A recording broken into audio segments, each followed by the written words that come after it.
J'ai vendu mon entreprise pour 60 millions d'euros et j'ai décidé de fêter ça avec ma fille et son mari. Nous sommes allés dans le restaurant le plus cher de la ville. Lorsque je me suis éloigné pour répondre à un appel téléphonique, un serveur s'est approché de moi et m'a dit « Il semble que votre fille ait versé quelque chose dans votre verre. » Je suis donc retourné et j'ai échangé nos verres. 15 minutes plus tard. Je venais de vendre mon entreprise de biotechnologie, Apex Biodine, pour 60 millions d'euros. Pour fêter ça, j'ai invité ma fille unique, Emily, et son mari, Ryan Ford, à l'Orangerie, le restaurant le plus cher de la ville. Je me suis éloigné de la table pour prendre l'appel confirmant le virement bancaire. Quand je me suis retourné pour y retourner, un jeune serveur m'a bloqué le passage. Il était terrifié. « Monsieur Shaw », a-t-il murmuré, « j'ai vu votre fille. Quand votre gendre vous a distrait, elle a sorti une petite fiole de son sac à main et a versé une poudre dans votre vin. » Mon sang s'est glacé, mais je suis resté calme. Je suis retourné à la table, j'ai accidentellement renversé un verre d'eau et, dans la confusion, j'ai échangé mon verre avec celui d'Emily. 15 minutes plus tard, ses yeux se sont révulsés et elle s'est effondrée. Avant que je vous raconte exactement ce qui s'est passé dans ce restaurant, dites-moi dans les commentaires d'où vous regardez et cliquez sur les boutons j'aime et s'abonner si vous croyez que parfois les personnes les plus proches de vous sont celles que vous connaissez le moins. Mon nom est Peter Shaw. J'ai 68 ans et depuis 3 ans, je suis veuf. Ces 60 millions d'euros n'étaient pas juste un chiffre. C'était le résultat de 40 ans de ma vie, commencé dans un garage loué à Palo Alto avec 2 employés et un rêve. Malgré le succès, je n'ai jamais changé. Je vis toujours dans la même maison de plain-pied à 3 chambres que j'ai achetée avec ma défunte femme, Laura. Je conduis toujours une berline de 7 ans. Laura, c'était elle l'intelligente. Elle voyait le monde avec une clarté qui me manquait souvent. Et elle n'a jamais, pas une seule fois, fait confiance à Ryan. Il ne regarde que ton carnet de chèques, Peter, m'avait-elle prévenu, de sa voix douce mais ferme. Il ne voit pas Emily. Il voit un filet de sécurité. Je balayais toujours ça d'un rire. Il l'aime, Laura. Il est juste ambitieux. Comme je me trompais. Laura est partie depuis 3 ans, et ces mots résonnent dans ma tête chaque fois que je le vois. Emily et Ryan vivent une vie que je ne comprends tout simplement pas. Ils conduisent des voitures de luxe dont les mensualités coûtent plus cher que ce que mon prêt immobilier n'a jamais coûté. Ils parlent de clubs dont je n'ai jamais entendu parler et de vacances dans des endroits que je n'ai vus que dans des magazines. Ryan a une vague entreprise d'import-export, mais je suis un homme de chiffres. Je sais qu'il est criblé de dettes. J'ai vu les lettres livrées par erreur chez moi. Ma fille, mon Emily, elle a changé après la mort de Laura. Elle est devenue distante, sur la défensive, comme si elle le protégeait de moi. Mais il y a 6 mois, lorsque la nouvelle de l'acquisition d'Apex Biodine a commencé à fuiter dans les journaux financiers, ils sont soudainement devenus présents. « Papa, laisse-nous t'aider avec tes dossiers. Tu ne devrais pas gérer toute cette paperasse tout seul. Papa, es-tu sûr que tes investissements sont correctement configurés pour la transition ? » Ryan s'y connaît beaucoup. J'étais si seul, si désespéré de retrouver le lien que j'avais perdu, que j'ai accueilli leur intérêt soudain. J'ai confondu leur cupidité avec de l'affection. Ce soir, à l'Orangerie, cette affection était étouffante. Le restaurant était un palais de cristal et de lin blanc. Nous étions à la meilleure table, avec vue sur les lumières de la ville. « Papa, tu es une légende », a dit Ryan en levant son verre d'eau à 20 €. « À toi, l'homme qui a tout bâti à partir de rien. » Emily a renchéri, son sourire aveuglant. « Nous sommes si fiers de toi, papa. » Mais leurs yeux n'étaient pas fiers. Ils étaient affamés. Ils me regardaient comme si j'étais un ticket de loterie gagnant. Ils étaient enfin prêts à l'encaisser. « Alors, papa », dit Ryan, se penchant avec ce charme mielleux familier. Avec l'entreprise officiellement vendue, qu'advient-il de toute cette infrastructure, des routes maritimes, de tous ces conteneurs climatisés? C'était une question étrange. Je suis dans la biotechnologie. Nous expédions des composés médicaux sensibles et fortement réglementés. Ce n'est pas comme expédier des baskets. Tout fait partie de l'acquisition, Ryan, dis-je lentement. La nouvelle société reprend tous les actifs. Pourquoi? Il a juste haussé les épaules, prenant une gorgée de son vin. Juste curieux. Ça semble être un gaspillage de bonne logistique. C'est alors que mon téléphone a vibré. L'identifiant de l'appelant indiquait « Bonca Suisse ». La confirmation finale. Je me suis excusé. Je dois prendre cet appel. En m'éloignant, j'ai vu Ryan et Emily échanger un regard que je n'ai pas pu déchiffrer. Un regard d'anticipation. Je suis sorti dans le grand hall au sol de marbre. L'appel a été bref, professionnel et a changé ma vie.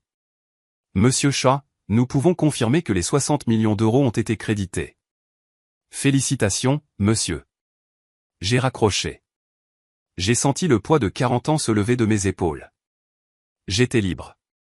Je pouvais prendre ma retraite. Je pouvais enfin voyager. Je pouvais. Je me suis retourné et c'est là que j'ai vu le jeune serveur. Il était jeune, peut-être 24 ans. Son uniforme était impeccable, mais ses mains tremblaient si fort qu'il pouvait à peine tenir son plateau vide. Monsieur Shaw, a-t-il répété, sa voix à peine un murmure. Je m'appelle Evan. Je suis désolé de vous déranger, monsieur. Je suis nouveau ici, mais je dois vous dire quelque chose. Je suis un homme qui a dirigé une entreprise de plusieurs millions d'euros. J'ai fait face à des OPA hostiles, à de l'espionnage industriel et à des révoltes d'actionnaires. Je sais lire les gens. Ce gamin ne mentait pas. Il était terrifié. Qu'y a-t-il, Evan, ai-je demandé, ma voix calme. Monsieur, je remplissais les verres d'eau au poste de service juste derrière votre table. Votre gendre? Il a montré ce grand tableau sur le mur du fond. Il a posé une question à voix haute à votre fille sur l'artiste. C'était étrange. Ça semblait mis en scène, comme s'il s'assurait que vous regardiez ailleurs. Mon sang se transforma en glace. Mon souffle se coupa dans ma gorge. Continuez, dis-je. Au moment où vous avez tous les deux détourné le regard, votre fille, elle a été rapide, monsieur. Vraiment rapide. Elle a sorti une petite fiole en verre brun de son sac. Elle a dévissé le bouchon et a versé une fine poudre blanche dans votre verre de vin. Puis elle l'a remué juste une fois et a remis la fiole dans son sac. Ça a pris 2 secondes, peut-être 3. Une poudre blanche, pas un liquide, conçu pour se dissoudre. Mon esprit s'emballa. Qu'est-ce que c'était? Un poison pour me tuer ici, dans un restaurant bondé avec des témoins?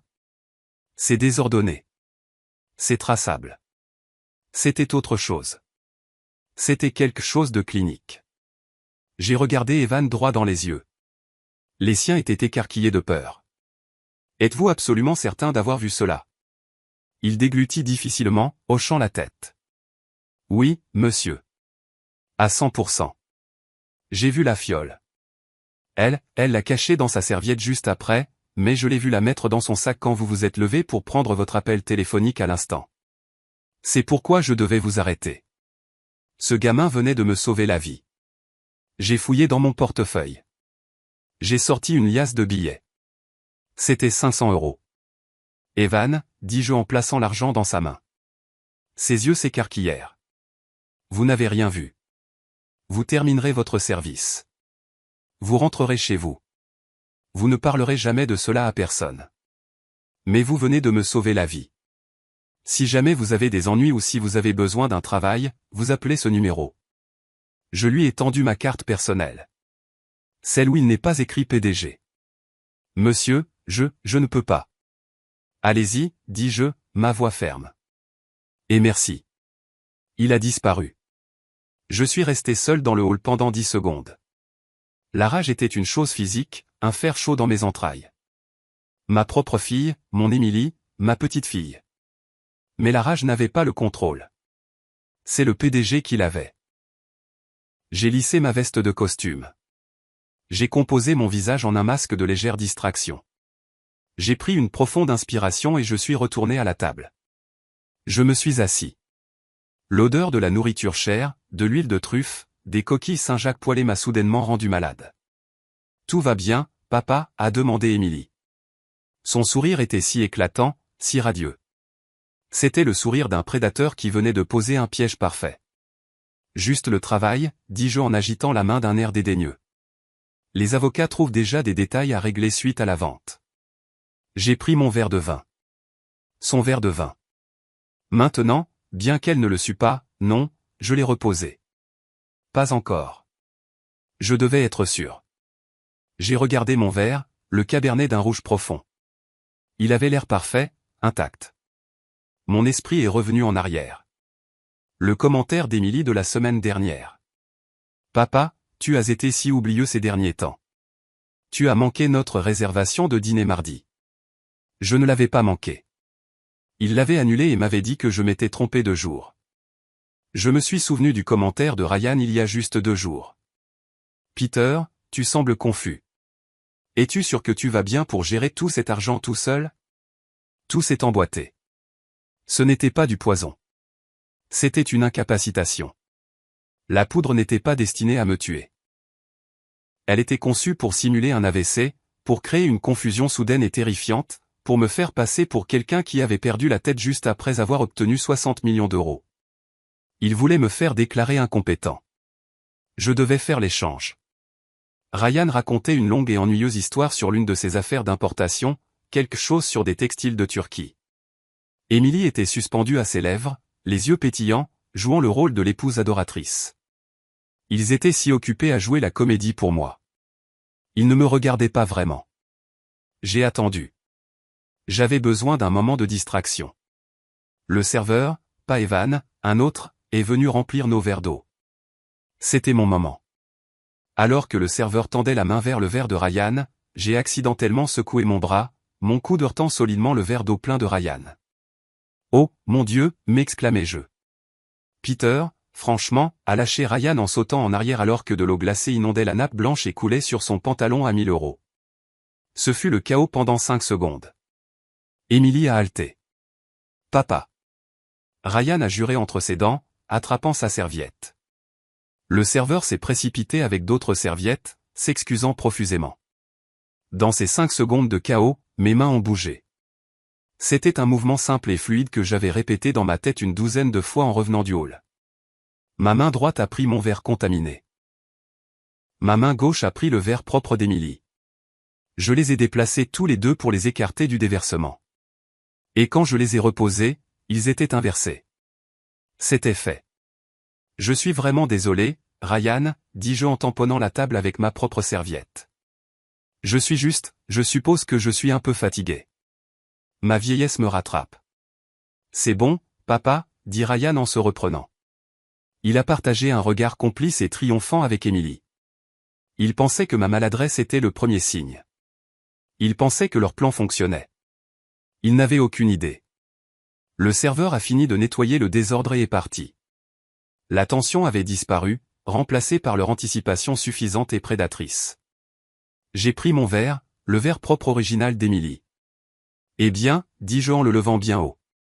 Malgré ma maladresse, je veux porter un toast. Ils ont tous les deux levé leur verre. Émilie tenait mon verre original, celui contenant la poudre qui était censée détruire mon esprit. À la famille, dis-je en regardant directement dans les yeux d'Émilie, et au fait d'obtenir tout ce que vous méritez. À la famille, a fait écho Émilie, souriant de ce brillant faux sourire. Elle a pris une grande gorgée assurée. Les 15 minutes suivantes furent les plus longues de ma vie. J'ai mangé mon steak, ou plutôt, je l'ai déplacé dans mon assiette. J'ai écouté Ryan se vanter d'une expansion européenne qu'il prévoyait, avec mon argent, je suppose. Et j'ai observé Émilie. Ça a commencé soudainement. Elle a cligné des yeux fortement, comme pour essayer de dissiper un brouillard de sa vision. Ryan, murmura-t-elle, l'interrompant en pleine phrase. Chérie, les lumières, elles semblent très vives. Ryan a gloussé, agacé d'être interrompu. C'est l'orangerie, ma chérie. Tout est lumineux. Comme je le disais, le marché de Berlin est. Non, dit Émilie. Sa voix était plus pâteuse. Elle a mis sa main sur sa tempe. Ses mots ont commencé à s'empâter. J'ai le vertige, Ryan. Je ne me sens pas bien. Le sourire de Ryan s'est effacé. Il avait l'air confus. Ses yeux se sont portés sur moi, puis de nouveau sur elle. Émilie, arrête de jouer. Tu n'as bu qu'un verre de vin. Je ne joue pas, a-t-elle essayé de crier, mais c'est sorti comme un marmonnement. Elle a essayé de se lever, repoussant sa chaise avec un grincement. La pièce, elle tourne. Ses yeux se sont révulsés dans sa tête. Elle s'est affaissée sur le côté, son corps heurtant le siège en velours moelleux avec un bruit sourd. Ses bras ont commencé à trembler, une petite et faible convulsion. Ryan est resté figé dans une panique pure et sans mélange. J'ai laissé tomber ma serviette et je me suis levé, mon visage un masque de terreur paternelle. Oh mon Dieu, Émilie! Que quelqu'un appelle le 911. J'ai laissé le silence s'installer pendant 3 longues secondes. Tout le restaurant, une salle construite sur des tons feutrés et le cliquetis du cristal cher, était maintenant d'un silence de mort. Tous les yeux étaient tournés vers notre table. Ryan regardait sa femme, la bouche entr'ouverte, son esprit ne traitant clairement pas son effondrement, mais l'effondrement de son plan. Il ne se dirigeait pas vers elle. Il ne criait pas. Il était figé. C'était mon signal. J'ai repoussé ma chaise, les lourds pieds hurlant contre le sol en marbre poli. Mon Dieu, Émilie, ai-je crié. Ma voix s'est brisée parfaitement, une symphonie de panique paternelle. Je me suis précipité à ses côtés, saisissant sa main molle et froide. À l'aide. Que quelqu'un aide, appelez le 911. Ma fille, elle ne respire plus correctement. J'ai attrapé l'épaule de Ryan, le secouant fort. Il était toujours figé, son visage un masque d'horreur pâle et stupéfaite. Pas de chagrin, pas de peur pour elle, mais la terreur logistique brute d'un complice dont le plan vient d'exploser au visage. Ryan, fais quelque chose, ai-je hurlé, jouant le rôle du vieil homme confus et terrifié. Appelle une ambulance. Ne reste pas assis là. Cela l'a sorti de sa torpeur, mais pas de la manière dont un mari aimant l'aurait fait. Il ne s'est pas précipité aux côtés d'Émilie. Il n'a pas vérifié son pouls. Il a immédiatement, instinctivement, tenté de contrôler le récit. Non, a dit Ryan, sa voix un sifflement bas et aigu. Il a attrapé son propre téléphone, mais n'a pas composé de numéro. Il a regardé le directeur du restaurant qui s'approchait rapidement, son visage un masque de préoccupation professionnelle. Pas de 911, a insisté Ryan. Elle va bien. Elle a trop bu. Je l'ai regardé, ma confusion feinte se transformant en indignation feinte. Ivre, Ryan? Elle convulse. Regarde-la. Elle tremble. Elle fait ça, Peter, a dit rapidement Ryan, ses yeux balayant la pièce, mentant, construisant un alibi à la volée. Elle mélange ses anxiolytiques avec du vin. Ça arrive tout le temps. C'est embarrassant. Il s'est même penché et a essayé de la relever par le bras. Nous devons juste la ramener à la maison. Je suis vraiment désolé, tout le monde. Il essayait de la déplacer. Il essayait de la soustraire aux yeux du public, loin des ambulanciers qui feraient des tests, loin des médecins neutres d'une salle d'urgence, qui feraient des rapports de toxicologie. Il avait besoin de l'amener à son médecin, le corrompu docteur Reed, pour remettre son plan sur les rails. J'ai vu Evan, le jeune serveur, mon sauveur, observer depuis le poste de service. Son visage était pâle, ses yeux écarquillés, fixés sur les miens. Il savait ce qui se passait. Ryan s'est tourné vers le directeur, sa voix dégoulinant d'un faux embarras. Je suis vraiment désolé pour ça. Nous allons la prendre. Nous partons. Donnez-nous juste 1 minute pour l'amener à la voiture. Il essayait d'empêcher le monde extérieur de s'impliquer. Il était désespéré de sauver son plan. Il s'est de nouveau penché vers Émilie, mais il ne vérifiait pas sa respiration. Il chuchotait, sifflant à son oreille. Émilie, lève-toi. Lève-toi maintenant. Arrête ça. Je savais que je devais passer outre. Il est en état de choc, ai-je crié au directeur en désignant Ryan. Il ne sait pas ce qu'il dit. Elle n'est pas ivre. Elle a à peine touché à son vin. Elle a besoin d'un médecin. Juste au moment où Ryan était sur le point de soulever physiquement Émilie de la chaise, Evan s'est avancé, son propre téléphone portable déjà pressé contre son oreille. Il est trop tard, monsieur, a dit Evan, regardant au-delà de Ryan vers le directeur, sa voix forte et claire dans la salle silencieuse. J'ai déjà appelé le 911. Ils sont en route. Ils ont dit de ne la déplacer sous aucun prétexte. La tête de Ryan s'est tournée brusquement vers Evan. Le regard dans ses yeux n'était plus de la panique. C'était un meurtre pur et sans mélange. Tu as fait quoi, a-t-il craché. Petit. Je t'ai dit qu'elle allait bien. Tu es viré. Tu n'as aucune idée de ce que tu viens de faire. Le directeur, un homme grand qui n'était clairement pas assez payé pour cela, s'est interposé entre eux. Monsieur Ford, le serveur a agi correctement. Si un client s'effondre dans nos locaux, nous sommes légalement tenus d'appeler une assistance médicale. Veuillez reculer. Le masque du gendre charmant et prospère de Ryan avait disparu. Il avait l'air piégé, un animal acculé. Il m'a fixé, sa poitrine se soulevant, et j'ai vu son esprit enfin rassembler les pièces. L'eau renversée, les verres échangés, ma soudaine maladresse de vieillard. Il savait. Il ne savait pas comment je savais, mais il savait que c'était moi qui avais fait ça. Le hurlement des sirènes a traversé la nuit, se rapprochant, de plus en plus fort. Le son était une symphonie belle et terrible. C'était le son de mon plan qui fonctionnait. C'était le son de la justice qui arrivait. Les ambulanciers se sont précipités à l'intérieur, poussant un brancard, leurs mouvements efficaces et rapides. Ils ont ignoré les protestations de Ryan, le repoussant. « Monsieur, nous avons besoin que vous reculiez. »« Madame, m'entendez-vous » Qu'a-t-elle pris, a demandé l'un d'eux en lui éclairant les yeux. « Je ne sais pas » a crié Ryan, essayant de reprendre le contrôle. « C'est son médicament. Elle le mélange. C'est pour l'anxiété. » « Quel médicament, monsieur ? Nous avons besoin d'un nom. » Ryan s'est figé. Bien sûr, il s'est figé. Il ne pouvait pas dire le nom de l'antipsychotique sans s'incriminer. Je ne connais pas le nom. C'est juste pour l'anxiété. Elle le garde dans son sac. Ils l'ont chargé sur le brancard. Elle était inconsciente, son visage pâle et flasque. Pendant une seconde, j'ai ressenti une véritable pointe de pitié. Elle était toujours ma fille, mon Émilie. Mais elle avait fait son choix au moment où elle a débouché cette fiole. Le restaurant était silencieux. Chaque client, chaque serveur, chaque commis de cuisine regardait. J'ai suivi le brancard, courbé, jouant le rôle du père affligé et confus. Mon bébé. Oh mon Dieu, est-ce qu'elle va s'en sortir, ai-je gémi. Nous avons atteint les portes de l'ambulance. Les ambulanciers la chargeaient à l'intérieur. Je me tenais sur le trottoir sous les lumières rouges et bleues clignotantes. C'est alors que Ryan m'a attrapé le bras. Sa prise n'était pas celle d'un gendre paniqué. C'était de l'acier. Il m'a tiré sur le côté, juste hors de portée des ambulanciers, son corps me cachant de leur vue. Sa voix n'était plus paniquée. C'était un murmure bas et venimeux. La voix de l'homme dont Laura m'avait prévenu pendant des années. « Que as-tu fait » a-t-il sifflé, son visage à quelques centimètres du mien, l'odeur de vin cher et de rage sur son souffle. J'ai laissé les larmes monter à mes yeux. J'ai laissé mon corps trembler. Je l'ai regardé droit dans les yeux. Un vieil homme brisé.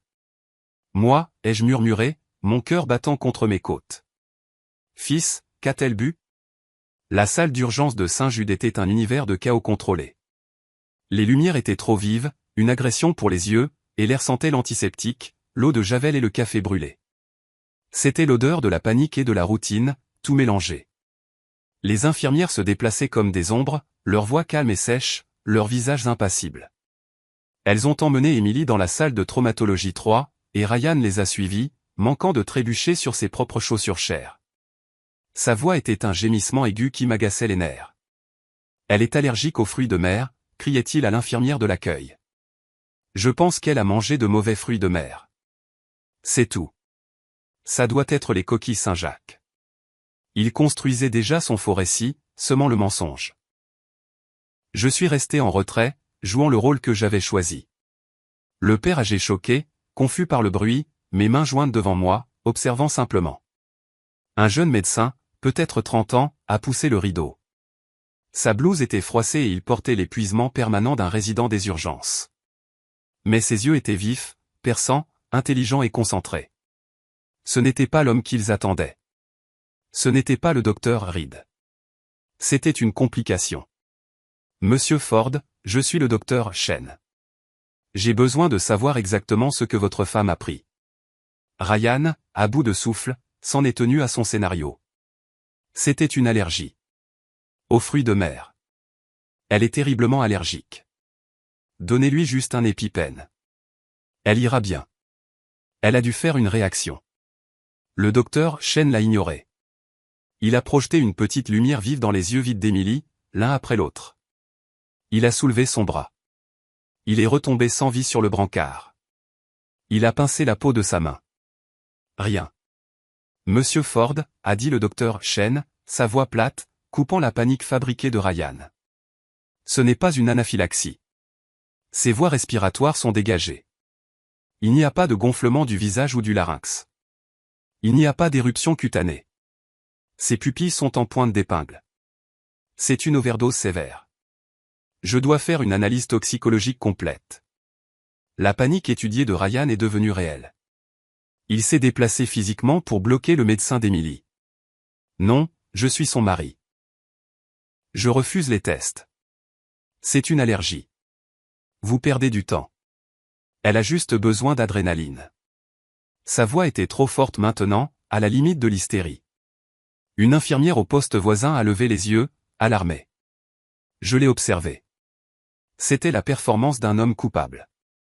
Un homme qui savait exactement ce qu'il y avait dans son sang et qui était terrifié à l'idée que cela soit nommé. Il n'essayait pas de sauver sa femme. Il essayait de sauver son plan. Le docteur Chen n'a pas bronché. Il n'a pas élevé la voix. Il a simplement dit, « Monsieur, votre femme présente des symptômes neurologiques graves, notamment des convulsions et une dépression respiratoire. Si vous continuez à m'empêcher de la diagnostiquer, je ferai en sorte que la sécurité vous retire de cette salle de traumatologie. » Suis-je clair? Le visage de Ryan est devenu d'une teinte violette. On aurait dit qu'il voulait frapper le médecin. Il était piégé. Ses yeux ont parcouru la pièce et se sont posés sur moi, écarquillés et criant à l'aide. « Papa, dis-lui. Dis-lui qu'elle va bien. C'est juste une allergie. » C'était mon moment. Je me suis avancé, laissant ma voix trembler. J'avais pratiqué ce tremblement dans l'ambulance. J'ai laissé les larmes, qui étaient bien réelles, monter à mes yeux, bien que ce fussent des larmes de rage, pas de chagrin. « Docteur » ai-je murmuré en lui attrapant le bras. « S'il vous plaît, sauvez-la. Mon fils, il est en état de choc. Il ne sait pas ce qu'il dit. Faites tout ce que vous avez à faire. S'il vous plaît, sauvez ma petite fille. » Le docteur Chen m'a regardé avec une lueur de pitié sincère. Il a hoché la tête, ignorant complètement Ryan. « Merci, monsieur Shaw. Nous le ferons. » Il s'est tourné vers l'infirmière. Analyse toxicologique complète, NFS, scanner cérébral, poussez du Narcan au cas où et mettez-la sous perfusion saline. Maintenant. Ryan était vaincu. Il a frappé du poing contre le mur, un acte de deuil performatif pour les infirmières, mais je savais que c'était la rage de l'échec. Nous avons été déplacés dans la salle d'attente grise et stérile. Les chaises étaient en plastique dur, boulonnées au sol. Le café dans le gobelet en polystyrène que je tenais avait un goût d'acide.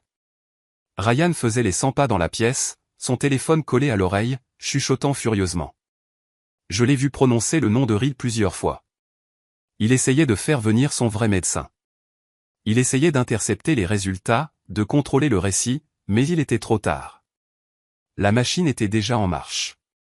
Je suis resté assis là, sous les lumières fluorescentes bourdonnantes, et je me suis enfin permis de digérer. J'ai repensé à Laura.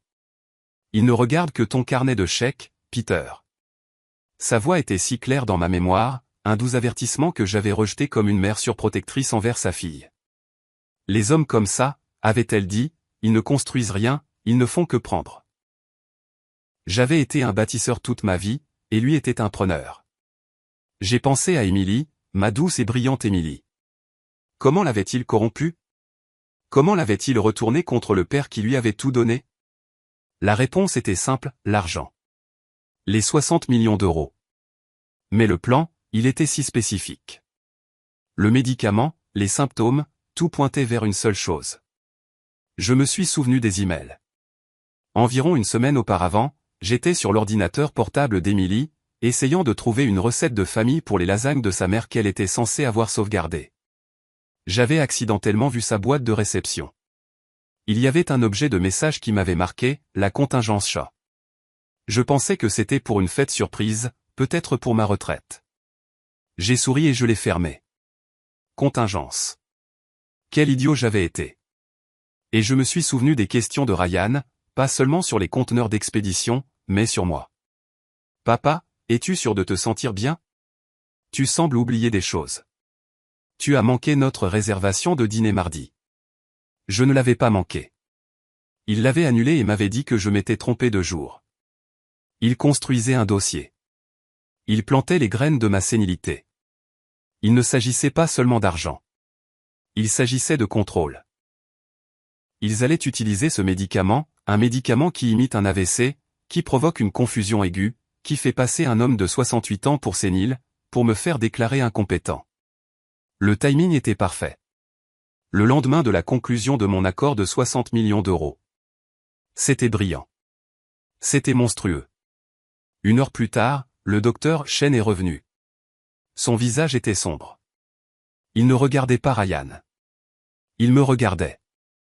Monsieur Shaw, je crains que les nouvelles ne soient pas bonnes. Le rapport toxicologique est revenu.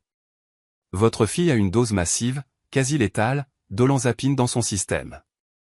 Ryan, qui était au téléphone avec ce qui semblait être son avocat, s'est figé. Olan, quoi? Je n'ai jamais entendu parler de ça. Olanzapine, a dit le docteur Chen, sa voix vive et précise. C'est un antipsychotique très puissant. Nous l'utilisons pour traiter la schizophrénie, les troubles bipolaires graves. Ce n'est pas un anxiolytique. Ce n'est pas quelque chose que l'on mélange avec du vin. Une dose aussi élevée, franchement, je suis tenu d'en informer la police. Cela ressemble à une tentative de suicide ou à autre chose. Ryan a commencé à bafouiller. Suicide? Non, elle ne ferait pas ça. Elle est heureuse. Nous étions justes. Nous fêtions quelque chose. Le docteur Chen a levé la main.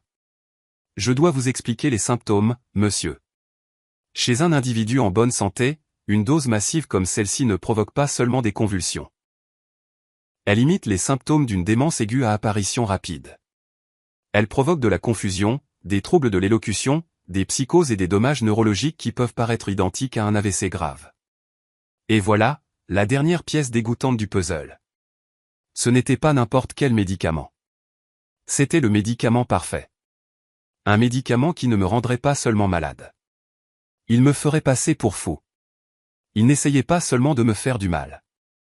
Ils essayaient de m'effacer, d'effacer légalement mon esprit, mon identité, ma signature. Ils allaient me faire interner. Ils allaient me mettre dans une maison de retraite, prendre le contrôle de mes 60 millions d'euros et me laisser pourrir dans une couche, bavant dans ma soupe, pendant qu'ils vivraient du travail de ma vie. Ryan regardait le médecin, le visage livide. Il a finalement compris que le médecin ne diagnostiquait pas seulement Emily. Il décrivait l'arme même qu'ils avaient choisie. Le plan était en ruine. Est-ce qu'elle va s'en sortir? Balbutia Ryan, son rôle de mari aimant revenant, mais il était trop tard. Sa voix était creuse. Nous lui faisons un lavage d'estomac et nous administrons l'antidote, a dit froidement le docteur Chen. Elle sera très malade pendant quelques jours et elle sera placée sous surveillance psychiatrique de 72 heures, comme le veut le protocole, mais oui, physiquement, elle devrait se rétablir. Le docteur Chen m'a regardé, les yeux pleins de pitié. Monsieur Shaw, je suis vraiment désolé que vous ayez eu à voir ça.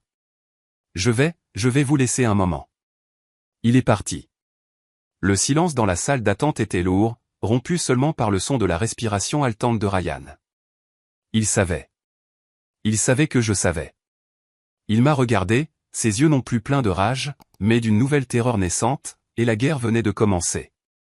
Le sang-froid de Ryan était un costume bon marché, et il se déchirait aux coutures. Il s'est effondré sur l'une des chaises en plastique dur de la salle d'attente, mais il ne pouvait pas rester en place. Il vibrait d'une énergie toxique. C'était un rat acculé, et il devenait désespéré. Je savais quel rôle jouer. Je me suis affalé sur une chaise en face de lui, enfouissant mon visage dans mes mains. J'ai laissé mes épaules trembler, imitant les sanglots d'un vieil homme brisé. Je pleurais, mais pas pour Emily. Je pleurais pour la fille que j'avais déjà perdue, celle qui avait essayé d'effacer chimiquement mon esprit. Papa? La voix de Ryan était vive, suspicieuse. Ça va? J'ai levé les yeux, le laissant voir les larmes que je savais tacher mon visage. Je ne comprends pas, Ryan. Des antipsychotiques? Pourquoi aurait-elle ça? Est-ce que ma fille est schizophrène? M'as-tu caché ça? C'était la question parfaite. Elle lui offrait une issue de secours, un mensonge sur lequel il pouvait construire. Il la saisit. Je ne voulais pas te le dire comme ça, papa, a-t-il dit, sa voix tombant dans un murmure faussement compatissant. Nous avons eu des difficultés. Elle voyait un médecin. Le docteur Reed. Elle a dû confondre ses flacons. Elle a dû prendre la mauvaise dose. Docteur Reed. La première pièce du puzzle. J'ai noté le nom. Oh, mon Dieu, ai-je gémi. Ma pauvre fille. Et le docteur Chen a dit, la police. Pourquoi la police, Ryan? C'est un idiot, a lâché Ryan, son masque glissant. Il ne comprend pas. C'est juste un résident. Il réagit de manière excessive. Je vais m'en occuper. J'appelle le docteur Reed tout de suite. Il va descendre ici et arranger tout ça. Il expliquera. Oui, dis-je, la voix tremblante. Oui, s'il te plaît, fils. Appelle-le. J'ai besoin d'air. Je crois que je vais être malade. Je me suis levé en chancelant, courbé, et j'ai poussé les doubles portes menant au couloir principal. Je ne suis pas allé aux toilettes. Je ne suis pas sorti. Je me suis caché dans une petite alcôve près des distributeurs automatiques, juste hors de vue des portes de la salle d'attente, mais assez près pour entendre. Ryan a dû penser que j'étais parti. Il a jailli de la salle d'attente une seconde plus tard, son téléphone déjà à l'oreille. Il faisait les 100 pas, sa voix un murmure venimeux qui résonnait dans le couloir stérile. Reed, c'est moi. Le plan est un désastre. Elle l'a bu. Émilie l'a bu. Il a arrêté d'écouter, sa main libre s'arrachant les cheveux. Je ne sais pas comment, le vieil homme. Il a dû. Je ne sais pas. Ça n'a pas d'importance. Il est là, agissant tout confus et brisé. Mais Reed, il est là. Ce n'est pas lui qui a pris le médicament. Une autre pause. Le visage de Ryan était tordu de rage. Oui, elle est stable, mais ils ont fait une analyse toxicologique. Ils savent que c'est de l'olanzapine. Ils parlent d'une hospitalisation psychiatrique, de rapport de police. C'est en train de s'effondrer. Il vibrait pratiquement maintenant. Il a frappé du poing contre le mur de parpaing. Qu'est-ce qu'on fait? L'audience est à 8 heures du matin. C'est dans 5 heures. Comment sommes-nous censés obtenir une curatelle sur l'huicile et l'image de la santé et quelle est celle qui est en psychiatrie? 8 heures du matin. La deuxième pièce du puzzle. Le docteur Reed. Une audience à 8 heures du matin. Non, a soudainement crié Ryan au téléphone. Non, tu m'écoutes. Tu es dans le coup aussi profondément que moi. Tes dettes de jeu ne sont pas mon problème.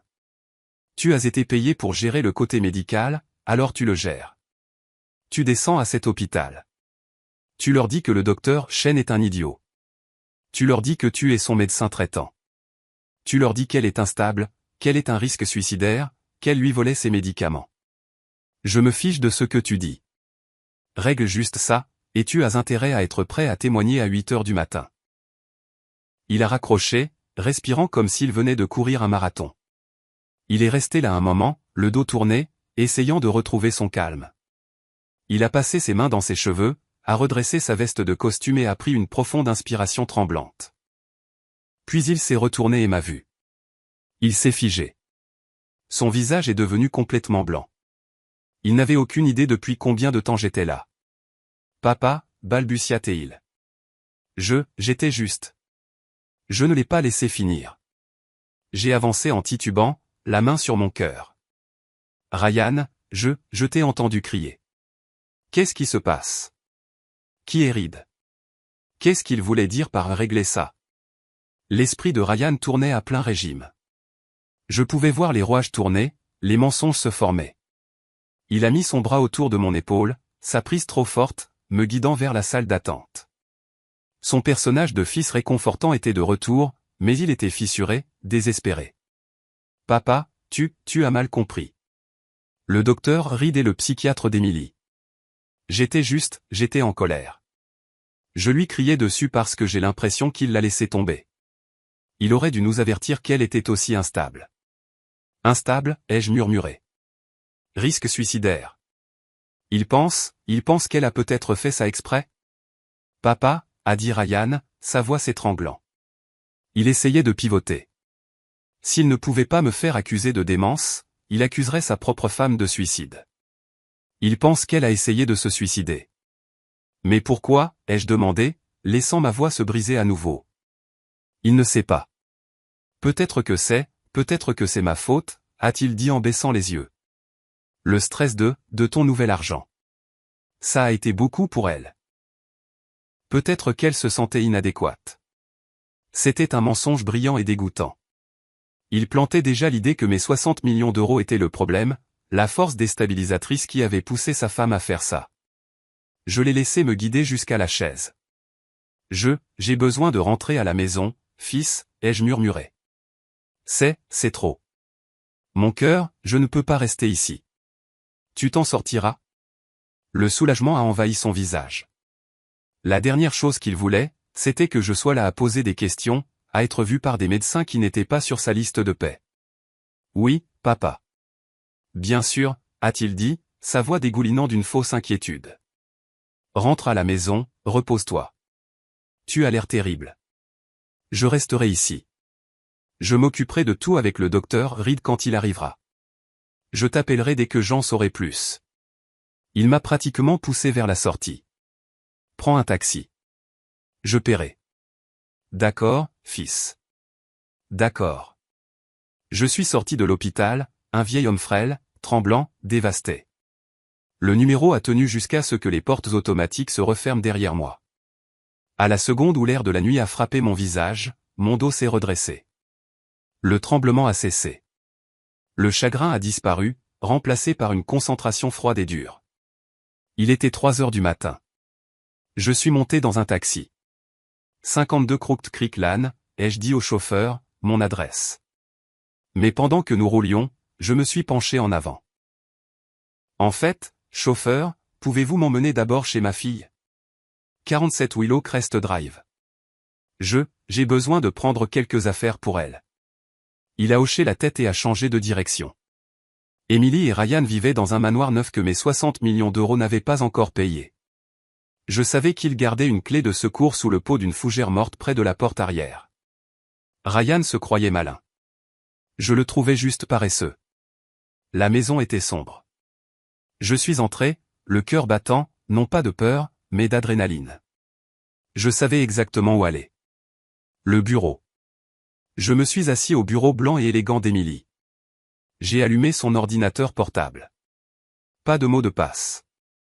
Un autre signe de leur arrogance. Ils n'ont jamais cru que j'étais une menace. J'ai ouvert sa messagerie. Ça n'a pas pris longtemps. Je n'avais pas besoin de chercher une conspiration. J'ai juste cherché le nom que Ryan m'avait si gentiment fourni. Reed. La chaîne est apparue. Des dizaines de mails entre Emily, Ryan et un docteur A. Reed. Je les ai lus et à chaque mot, mon sang se glaçait davantage. De Ryan Ford à docteur A. Reed. Objet, la contingence Shaw. Reed. Il devient un problème. Il pose des questions. Il s'interroge sur les manifestes d'expédition. La vente de l'entreprise est un désastre pour nous. Nous devons accélérer le calendrier. De docteur A. Reed à Ryan Ford. Objet, la contingence Shaw. Le risque est élevé. Une hospitalisation psychiatrique forcée nécessite un événement déclencheur. Vous ne pouvez pas simplement dire qu'il est confus. Il doit être confus. J'ai prescrit l'olanzapine sous un faux nom. La dose que j'ai recommandée induira une psychose aiguë et des symptômes imitant un AVC dans les 20 minutes suivant l'ingestion. De Emily Shaw Ford à Ryan Ford, Dr. A. Reed. Objet, la contingence Shaw. Je le ferai au dîner de célébration. Il sera distrait. Il me fait confiance. Une fois qu'il sera à l'hôpital, Reed, tu prends le relais. Tu le certifies. Ryan, tu déposes la requête à la première heure demain matin. Nous devons prendre le contrôle des actifs avant que l'audit fédéral ne commence. L'audit fédéral. Mon Dieu, j'avais eu raison. Il ne s'agissait pas seulement de l'argent. Il s'agissait de la logistique. Ryan avait utilisé mon entreprise, ma bonne réputation, pour diriger son entreprise criminelle. Et puis j'ai vu le dernier email de la chaîne, envoyé hier seulement. Il provenait d'un cabinet d'avocats, adressé à Ryan Ford, Emily Shaw Ford, de Jacob Sendall plc. En pièce jointe, requête de mise sous curatelle d'urgence, Peter Shaw.pdf. Mes mains tremblaient. J'ai cliqué sur la pièce jointe. C'était là. Ma vie réduite à un document juridique. Le requérant, Ryan Ford, demande la mise sous curatelle d'urgence de son beau-père, Peter Shaw, et les raisons, M.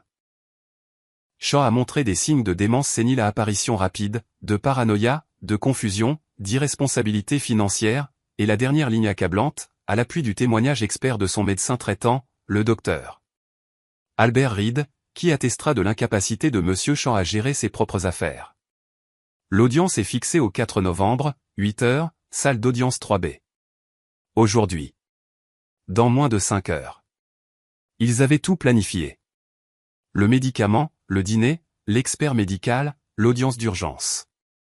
À 9 h ce matin, j'étais censé être sous la tutelle de l'État, avec mon gendre criminel détenant les clés de mon royaume de 60 millions d'euros. J'ai regardé l'horloge sur le mur. 3h55, j'ai fermé l'ordinateur portable. J'avais tout ce dont j'avais besoin. Pas aujourd'hui, ai-je murmuré à la maison vide et silencieuse. Jamais. J'ai quitté la maison sombre de ma fille à 3h55 du matin. Le trajet en taxi depuis l'hôpital avait été flou, mais le trajet de la maison d'Émilie à la mienne était vif, froid et clair. Mes mains ne tremblaient plus. Le vieil homme frêle et dévasté que j'avais joué ces dernières heures avait disparu, laissé derrière dans la salle d'attente de l'hôpital. L'homme qui conduisait ma berline maintenant était Peter Shaw, le PDG. L'homme qui avait bâti une entreprise de 60 millions d'euros à partir de rien. L'homme qui avait affronté des OPA hostiles et des espions industriels. L'homme qui était maintenant, à 4 h du matin, officiellement en guerre. J'ai pris mon téléphone. Je n'ai pas hésité. J'ai composé le numéro. Il a sonné une fois, 2 fois. Il vaut mieux que ce soit une question de sécurité nationale, Peter, a répondu une voix grave et rauque. Right, ai-je dit, ma voix stable, coupant le silence des rues vides. Réveille-toi. J'ai besoin de toi au bureau. Pas le matin. Maintenant. Il y a eu une pause d'une demi-seconde. J'arrive. Il a raccroché. Monsieur Wright ne pose pas de questions inutiles. Ce n'est pas un avocat de la famille. Il ne s'occupe pas de testament ou de divorce. C'est un requin. C'est l'homme qui a structuré l'acquisition d'Apex Biodine. C'est l'homme qui a écrasé le procès futile en contrefaçon de brevet d'un concurrent il y a 2 ans avec un seul contre-interrogatoire brutal. Il était, je m'en suis rendu compte, l'homme parfait et unique pour ce travail. Je suis entré dans le garage souterrain de son gratte-ciel du centre-ville à 4h30 du matin. La ville était une ville fantôme enveloppée de brouillard. J'ai pris l'ascenseur privé directement jusqu'à l'étage du Penthouse. Les portes se sont ouvertes sur un hall sombre, mais les lumières de son bureau d'angle étaient déjà allumées, un phare dans l'obscurité. Il se tenait près de sa fenêtre, surplombant la ville endormie, déjà en chemise blanche impeccable et cravate. Il avait une cafetière en marche. Il avait l'air d'être réveillé depuis des heures. « Peter, dit-il sans se retourner. On dirait que tu as vu un fantôme. » Je suis entré et je me suis assis dans l'un des fauteuils en cuir en face de son immense bureau. Pire, Wright. J'ai vu un monstre. 2 d'entre eux. Et l'un d'eux est ma propre fille. Pendant les 30 minutes suivantes, je lui ai tout raconté. Je n'ai pas pleuré. Je n'ai pas élevé la voix. Je lui ai fait un rapport de PDG, froid, factuel, chronologique, la célébration des 60 millions d'euros, le serveur Evan et son avertissement, les verres échangés, l'effondrement, les urgences, le diagnostic honnête du docteur Chen, l'olanzapine, un antipsychotique, la tentative paniquée immédiate de Ryan de couvrir l'affaire, de blâmer une allergie. Wright écoutait, son visage un masque impassible, ses doigts joints. Il hochait simplement la tête, absorbant chaque détail. Et puis j'ai dit, Ryan a fait sa première erreur. Il a nommé leur médecin, un certain docteur Reed. Il pensait que j'étais un vieil homme affligé et confus, alors il a parlé juste devant moi. J'ai répété l'appel téléphonique que j'avais surpris dans le couloir de l'hôpital. Reed, le plan est un désastre. Elle l'a bu. L'audience est à 8 h du matin. Tu dois arranger ça. Les yeux de Wright se sont rétrécis. Une audience? 8 heures du matin. Quelle audience? Ça, dis-je, c'est la deuxième chose. J'ai pris une profonde inspiration. Pendant que Ryan se disputait avec les infirmières, je suis allé aux côtés d'Emily pour la réconforter. Son sac à main était sur le brancard. Elle était inconsciente. J'ai fouillé dans la poche de mon costume. J'ai sorti la petite fiole en verre brun, toujours à l'intérieur de la serviette dans laquelle je l'avais enveloppée. Je l'ai posée doucement sur son bureau en acajou poli. Il y avait encore quelques grains de poudre au fond. J'ai trouvé ça dans son sac. Et puis je suis allé chez eux. Tu es entré par effraction, a demandé Wright, non pas avec jugement, mais avec curiosité. J'ai utilisé la clé de secours qu'ils avaient oublié que j'avais. J'ai vérifié son ordinateur portable. J'ai cherché ton nom, Reed. Le masque impassible de Wright s'est enfin fissuré. Un lent sourire froid s'est étendu sur son visage. Peter, vieux renard. Elle a tout gardé, Wright. Toute la conspiration. Une chaîne de mails intitulée La contingence Shaw. Des emails entre elle, Ryan et ce docteur Reed. Il a prescrit le médicament. Il les a conseillés sur la dose. Il allait être leur témoin médical expert. Témoin pourquoi, a demandé Wright, bien qu'il le sût déjà. Je me suis penché en avant. Une audience ce matin, 8 heures, salle d'audience 3B. Je t'ai transféré l'email avec la pièce jointe. C'était une requête d'urgence pour une mise sous curatelle. Ma curatelle. Wright a pivoté sur sa chaise, l'écran de son ordinateur éclairant son visage. Il a lu l'email, puis a ouvert le PDF. Je l'ai entendu pousser un petit sifflement. Mon Dieu.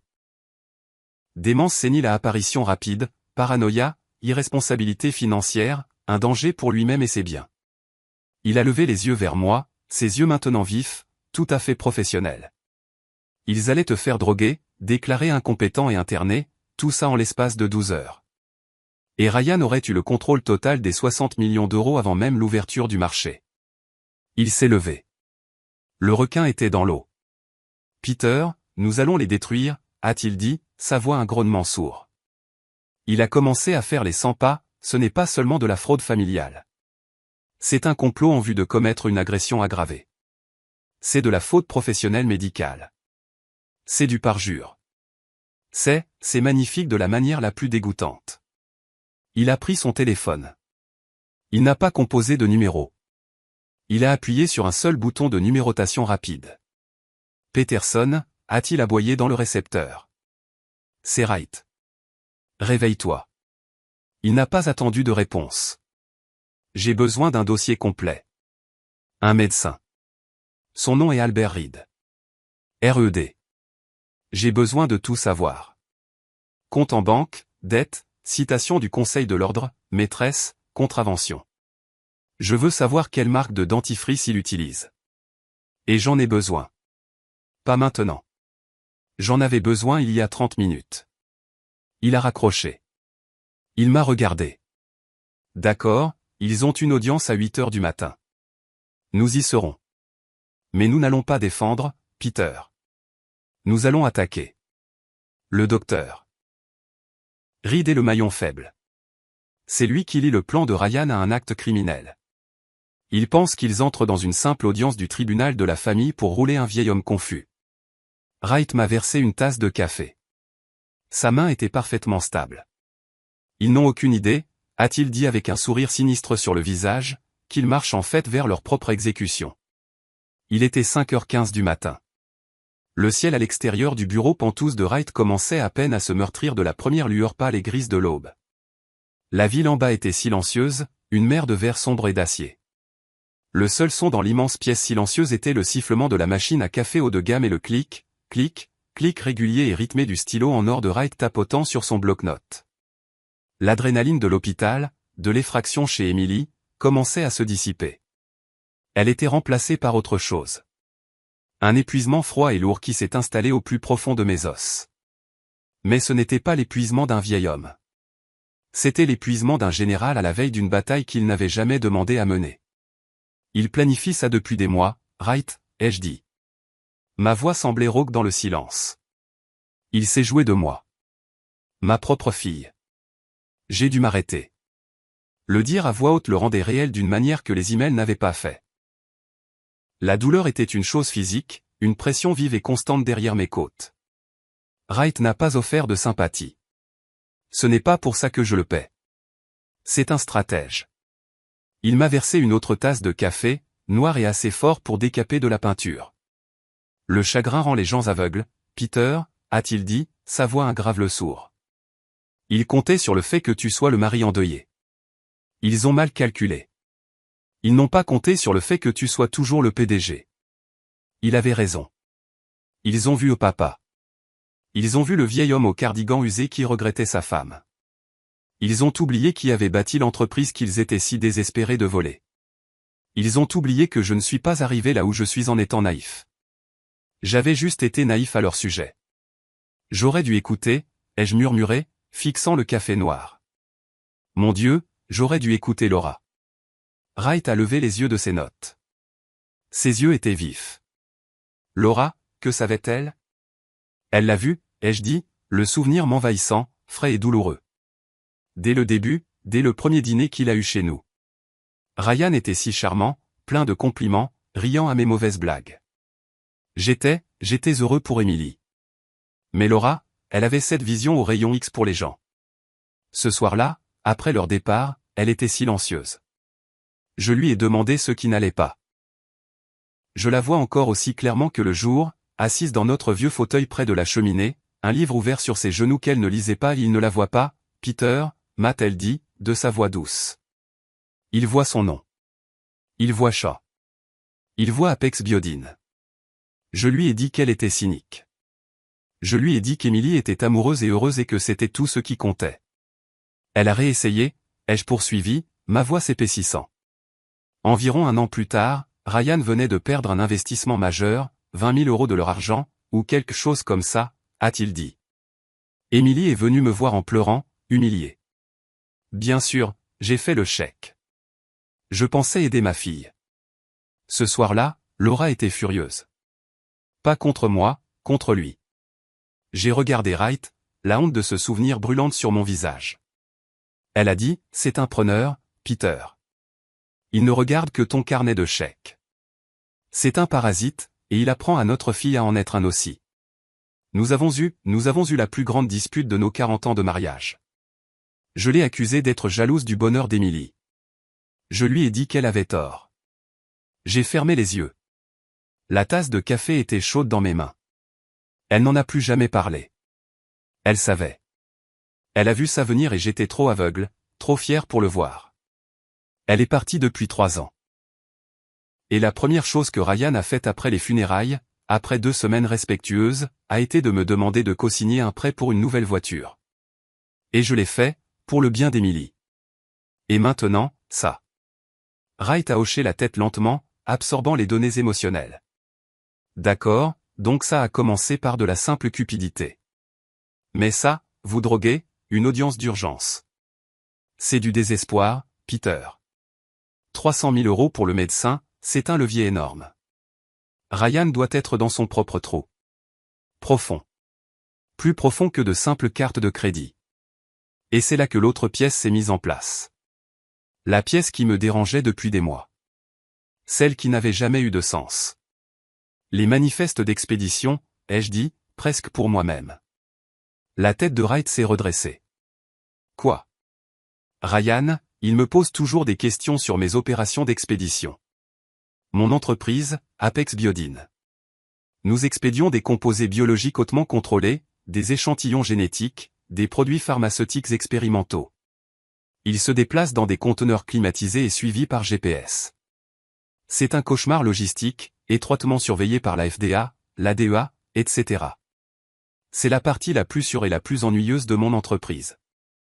Et il s'y intéressait, a demandé Wright. Obsédé, ai-je dit. Ces 6 derniers mois, il n'arrêtait pas de demander, « Papa, ces routes sont-elles sécurisées? Qui s'occupe de ton dédouanement à Rotterdam? As-tu déjà eu un conteneur qui a tout simplement disparu? » Je pensais que c'était juste de la curiosité. Je pensais qu'il essayait de paraître intelligent, de m'impressionner, de montrer de l'intérêt pour mon travail. J'ai regardé Wright et j'ai vu la prise de conscience poindre sur son visage au même instant où elle poignait sur le mien. Mais si ce n'était pas le cas? Ai-je dit, ma voix baissant. Et s'il ne faisait pas que demander? Mon entreprise a un bilan logistique impeccable de 30 ans. Et s'il avait trouvé un moyen? Et s'il utilisait mes routes d'entreprise, mes voies d'expédition propres et rapides, pour faire passer ses propres importations? Les yeux de Wright se sont illuminés d'une clarté froide et terrifiante. Mon Dieu, Peter, s'il se greffait sur tes expéditions, la vente de l'entreprise ne serait pas seulement une aubaine pour lui. Ce serait un désastre. Une acquisition de 60 millions d'euros déclenche un audit fédéral obligatoire de fond en comble. Un audit approfondi de tout, y compris de chaque manifeste d'expédition des 5 dernières années. La pièce est soudainement devenue glaciale. Il n'essayait pas d'obtenir les 60 millions, ai-je murmuré, la pleine et laide vérité atterrissant enfin. Il essayait d'arrêter l'audit. Il avait besoin d'obtenir une procuration. Il avait besoin de prendre le contrôle de l'entreprise avant que la vente ne soit finalisée pour pouvoir enterrer les preuves de ses propres crimes. Avant même que Wright puisse répondre, la ligne privée de son bureau a sonné. C'était un son dur et tranchant dans le calme de 6 heures du matin. Il l'a attrapé. Peterson, parle-moi. Il a écouté. Son visage, déjà sombre, s'est assombri. Il a griffonné une note. Où? Combien? Tu es sûr? Bien. Envoie-le sur mon serveur crypté tout de suite. Il a raccroché le téléphone. Il m'a regardé. La dernière pièce du puzzle venait d'être violemment mise en place. C'est pire que ce que nous pensions, a dit Wright, sa voix plate. Notre détective privé vient de vérifier les finances du docteur Reed. Il n'a pas seulement trouvé des dettes, il a trouvé la source. Les 310 000 euros de dettes de jeu de Reed auprès d'un bookmaker offshore. Wright a fait une pause, laissant le poids des mots suivants atterrir. Et devine qui est la société mère de ce bookmaker offshore? J'ai attendu. Une société écran basée au Caïman. RF Import. Ryan Ford Import, ai-je murmuré. Ryan ne doit pas seulement de l'argent à Reed, a dit Wright en se levant et en attrapant sa mallette. Ryan le possède. Ce n'est pas un conspirateur. C'est une marionnette. Il a vérifié sa montre. 6h15, allons-y, Peter. Nous avons une audience à laquelle assister. Le téléphone sur le bureau de Wright a brisé le silence de 6 heures du matin. C'était une sonnerie numérique dure, une alarme signalant la phase suivante de la bataille. Nous l'avons tous les deux regardé. Mon identifiant d'appelant montrait le visage souriant de Ryan, pris lors d'un barbecue l'été dernier, il y a une éternité. Wright a juste hoché la tête une fois. Haut-parleur, Peter. Et souviens-toi qui tu es. Tu n'es pas un PDG. Tu es un vieil homme confus et terrifié qui vient de voir sa fille s'effondrer. J'ai pris une inspiration. J'ai décroché le téléphone. Ma main était stable, mais j'ai fait trembler ma voix. Allô, Ryan? Papa. Oh, Dieu merci. Où es-tu? J'ai appelé ton portable, la maison. J'allais appeler la police. Est-ce que ça va? Sa voix était un chef-d'œuvre de fausse inquiétude. Une performance si lisse qu'elle m'a donné la chair de poule. C'était un artiste de la tromperie. Je ne sais pas, ai-je balbutié, mettant ma main en coupe sur le téléphone comme si j'essayais de cacher mes mots au monde. Je suis dans un dîner, un café. Je ne pouvais pas être dans la maison, Ryan.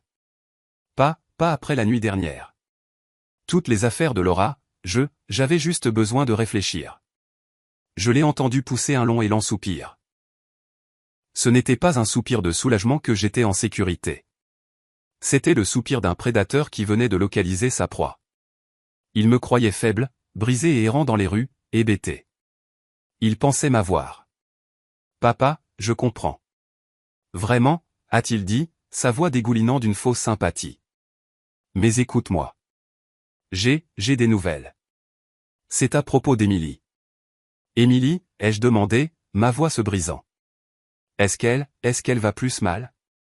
Non, elle est stable. Elle se repose. Il a fait une pause, préparant l'hameçon. Mais je viens de parler à son médecin. Son vrai médecin.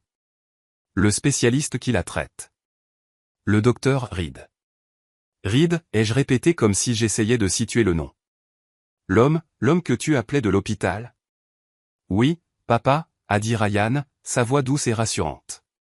Il la traite pour cette condition depuis des mois. Il est venu à l'hôpital dès que je l'ai appelé. Il a examiné son dossier. Il a parlé au docteur Cheney. J'ai insisté. Qu'a-t-il dit?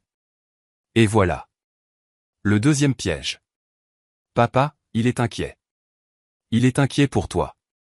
Je suis resté silencieux. J'ai laissé la pause confuse flotter dans l'air. Moi, ai-je finalement murmuré. Pourquoi? Pourquoi moi? Il dit que d'après ce que je lui ai raconté, tes oublis ces derniers temps, ta crise au restaurant, à quel point tu étais confus. Il utilisait mon propre jeu contre moi, transformant mes symptômes fins en ses preuves. Il dit que ces conditions neurologiques, elles peuvent être génétiques. Il dit que ce qui est arrivé à Emily pourrait être un précurseur de ce qui t'arrive. C'était brillant. Je devais le lui accorder. C'était un mensonge dégoûtant et brillant. Il construisait un pont reliant la tentative de suicide de sa femme directement à ma sénilité, avec son médecin corrompu comme fondation. Je ne comprends pas, ai-je dit, ma voix tremblante. Je me sens bien. Je suis juste contrarié, Phil. Papa, écoute-moi, a dit Ryan, sa voix se durcissant, juste un peu, prenant un air d'autorité, celui d'un fils forcé de prendre les choses en main.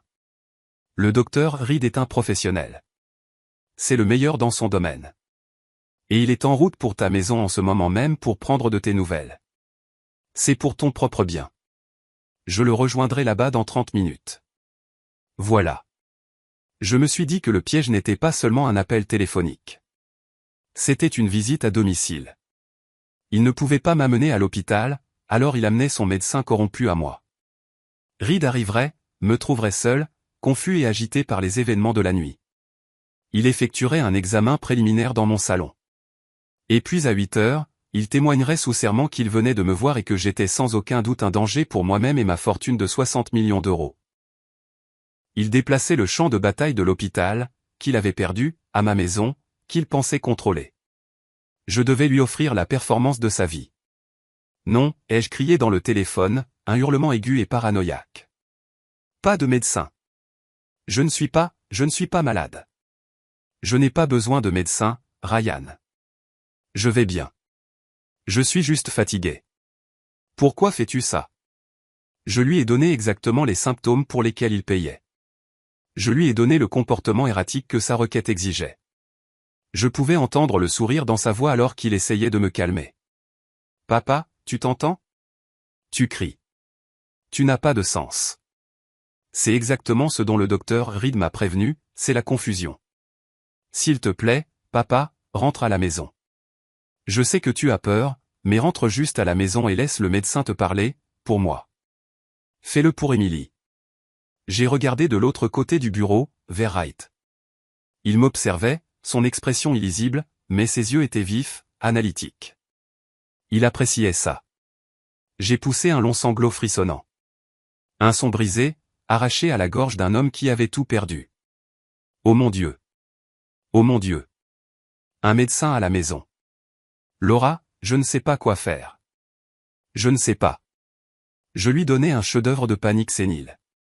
Ça va, papa, a dit Ryan, sa voix maintenant un coup de grâce venimeux et réconfortant. La voix d'un serpent berçant sa proie. Tout va bien se passer.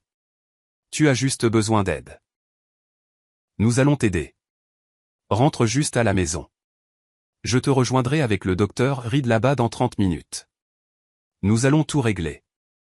Nous allons prendre soin de toi. D'accord, ai-je murmuré, ma voix semblant petite et vaincue. D'accord, fils. De l'aide? Oui. J'ai besoin d'aide. Je vais rentrer à la maison. J'arrive. J'ai raccroché le téléphone. La ligne est devenue silencieuse. Le silence dans le bureau de Wright était absolu, un lourd rideau de velours. J'ai regardé Wright. Il n'avait pas bougé. Le sourire froid et mince sur son visage était la seule chose vivante dans la pièce. C'est un bon menteur, ai-je dit. Ma voix était instantanément redevenue normale, froide, stable et vive. C'est un menteur désespéré, a corrigé Wright, se levant et fermant sa mallette d'un clic lourd et final. Il vient de confirmer tout son plan. Il envoie son témoin vedette, le médecin corrompu, chez toi pour fabriquer des preuves pour une audience dont il ne sait pas que nous sommes au courant. Wright a vérifié sa montre en platine. 6h45, ils pensent t'avoir piégé, Peter. Ils pensent que tu es un vieil homme effrayé qui court se cacher à la maison, sur le point d'être acculé dans son propre salon par son expert médical. Je me suis levé et j'ai redressé ma cravate. La fatigue avait disparu.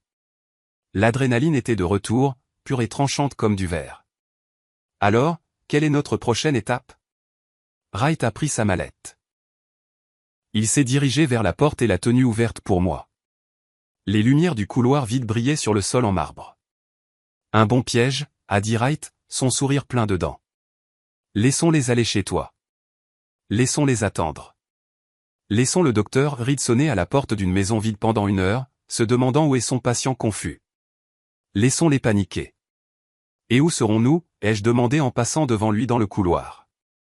La voix de Wright a résonné dans le couloir vide alors que nous marchions vers l'ascenseur. Nous, Peter, nous avons une audience à laquelle assister. Salle d'audience 3B, 8 heures précises. Et nous, a-t-il dit en appuyant sur le bouton de l'ascenseur, nous allons être en avance. 7h45. Les lumières fluorescentes du couloir du palais de justice du comté bourdonnaient, projetant une lueur verdâtre et maladive sur les sols en linoléum bon marché. L'air sentait le café rassis et la vieille cire à parquet.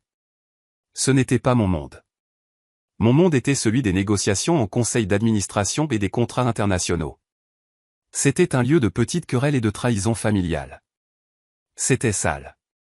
Monsieur Wright et moi nous tenions au bout du couloir, observant simplement la porte de la salle d'audience 3B. Nous étions en avance. Il l'était encore plus. À travers la petite fenêtre en treillis métallique de la porte, je pouvais les voir. Ma famille, mes bourreaux. Ryan faisait les 100 pas. Il portait son plus beau costume, un lainage anthracite que j'avais probablement payé, mais il avait une mine affreuse. Ses yeux étaient injectés de sang, sa peau pâle et moite.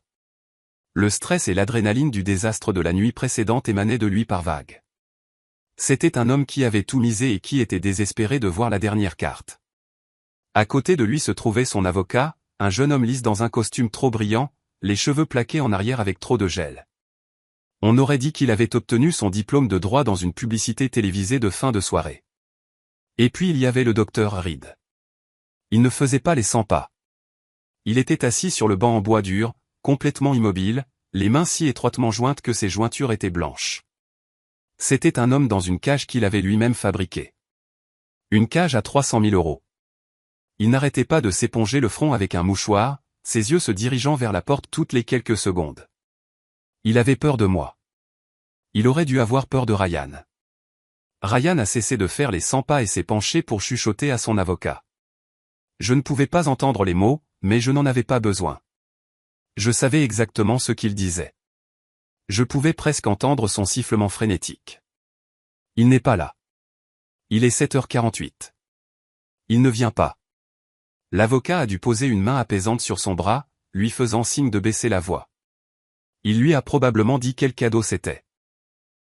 Et puis Ryan a de nouveau parlé, sa voix un ras-le-bas et triomphant qui portait juste assez pour être entendu dans le couloir silencieux où je me tenais. C'est parfait, a-t-il chuchoté à son avocat. L'avocat a hoché la tête, un petit sourire suffisant jouant sur ses lèvres. Il n'est pas là. Bien sûr qu'il n'est pas là. Ryan a laissé échapper un son qui était à moitié un rire, à moitié un sifflement. Le docteur Reed est allé chez lui comme prévu. Il a sonné à la porte pendant 20 minutes. Pas de réponse. Le vieil homme est parti. Il erre probablement sur l'autoroute en peignoir à l'heure qu'il est. Il s'est penché plus près, sa voix baissant, mais son arrogance la rendant vive. C'est mieux que le plan initial. C'est une personne disparue. Il est confus. Il a peur. C'est un danger pour lui-même. Ça ne fait que prouver notre cas. Le juge devra accorder la requête d'urgence. Nous aurons la tutelle avant 9 heures. J'ai senti la main de Wright sur mon épaule, une pression silencieuse et lourde. Pas encore, Peter, a-t-il murmuré, sa voix un grondement sourd. Ne bouge pas. Nous attendons le juge. Laissons-les s'engager. Laissons-les mentir à un officier de justice. Laissons-les construire leur propre potence, planche par planche. Ma rage était une pierre froide et dure dans ma poitrine. Je voulais faire irruption par cette porte. Je voulais voir le regard sur le visage de mon gendre. Je voulais l'attraper par sa cravate chère et étouffante et lui demander comment il avait osé détruire ma famille. Mais Wright avait raison. Ce n'était pas une explosion émotionnelle. C'était une prise de contrôle d'entreprise. Et le timing était primordial. Nous avons entendu la voix de l'huissier de l'intérieur. Levez-vous. L'honorable juge Anderson préside. L'horloge sur le mur indiquait 7h59. Wright a redressé sa cravate. Il m'a regardé et ses yeux n'étaient pas ceux d'un avocat. C'étaient les yeux d'un requin qui sent le sang dans l'eau. C'est l'heure, a-t-il dit. Nous nous tenions devant les lourdes portes en chêne de la salle d'audience 3B. Je pouvais entendre le coup sec du marteau suivi de la voix de l'huissier, levez-vous. L'honorable juge Anderson préside. J'ai vérifié ma montre. 8 heures pile. Wright a posé une main sur mon bras. Patience, Peter. Laisse-le mordre à l'hameçon. Laisse-le mentir au juge. À l'intérieur, je pouvais entendre le bruissement des papiers. Le juge, un homme réputé pour être impatient et vif, s'est éclairci la gorge. Sa voix était un râle sec. Nous sommes ici pour l'audience d'urgence concernant la mise sous curatelle d'un certain Peter Shaw. Affaire numéro 774B. Le requérant, Monsieur Ryan Ford, est-il présent? J'ai imaginé Ryan, mon gendre, se levant. J'ai imaginé son avocat lisse et bon marché à ses côtés. J'ai entendu le grincement d'une chaise, une nouvelle voix. Jeune, arrogante. L'avocat de Ryan. Oui, votre honneur. Michael Jennings au nom du requérant, Monsieur Ryan Ford, qui est présent. Je pouvais entendre la fausse sympathie dans sa voix, un ton visqueux et étudié qui me retournait l'estomac. Votre honneur, nous sommes ici aujourd'hui dans les circonstances les plus tragiques. Il jouait la comédie. Mon client, Monsieur Ford, et sa femme Emily, la fille de Monsieur Shaw, ont désespérément essayé de gérer ce qui ne peut être décrit que comme un déclin mental catastrophique et rapide chez Monsieur Shaw. J'ai fermé les yeux. Catastrophique, rapide, les mots-clés de leur email. Nous avions espéré gérer cela en privé, votre honneur, a poursuivi Jennings, sa voix dégoulinant d'un faux chagrin. Mais la nuit dernière, un terrible incident s'est produit. Monsieur Shaw, dans un accès de paranoïa et de confusion sévère, a violemment agressé sa propre fille dans un restaurant public. J'ai entendu un hoquet de surprise de quelqu'un dans la petite galerie, probablement un greffier. Il a provoqué une scène énorme, a dit Jennings, sa voix s'élevant. Et puis il s'est enfui. Enfui, maître Jennings, a demandé le juge, sa voix vive. Il s'est enfui, votre honneur. Il est, à l'heure actuelle, porté disparu. L'avocat de Ryan jouait son rôle à la perfection.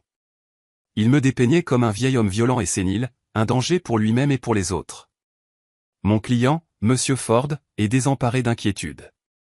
Lui et le médecin traitant de sa femme, le docteur Albert Reed, qui est présent au tribunal aujourd'hui, prêt à témoigner, se sont précipités au domicile de Monsieur Shaw ce matin pour effectuer une vérification de bien-être. Ils ont trouvé la maison vide. Monsieur Shaw est parti. Il est dans la nature avec accès à 60 millions d'euros qu'il est, dans son état actuel, incapable de gérer. Nous craignons qu'il ne soit un danger pour lui-même. L'avocat a laissé cela s'imprégner.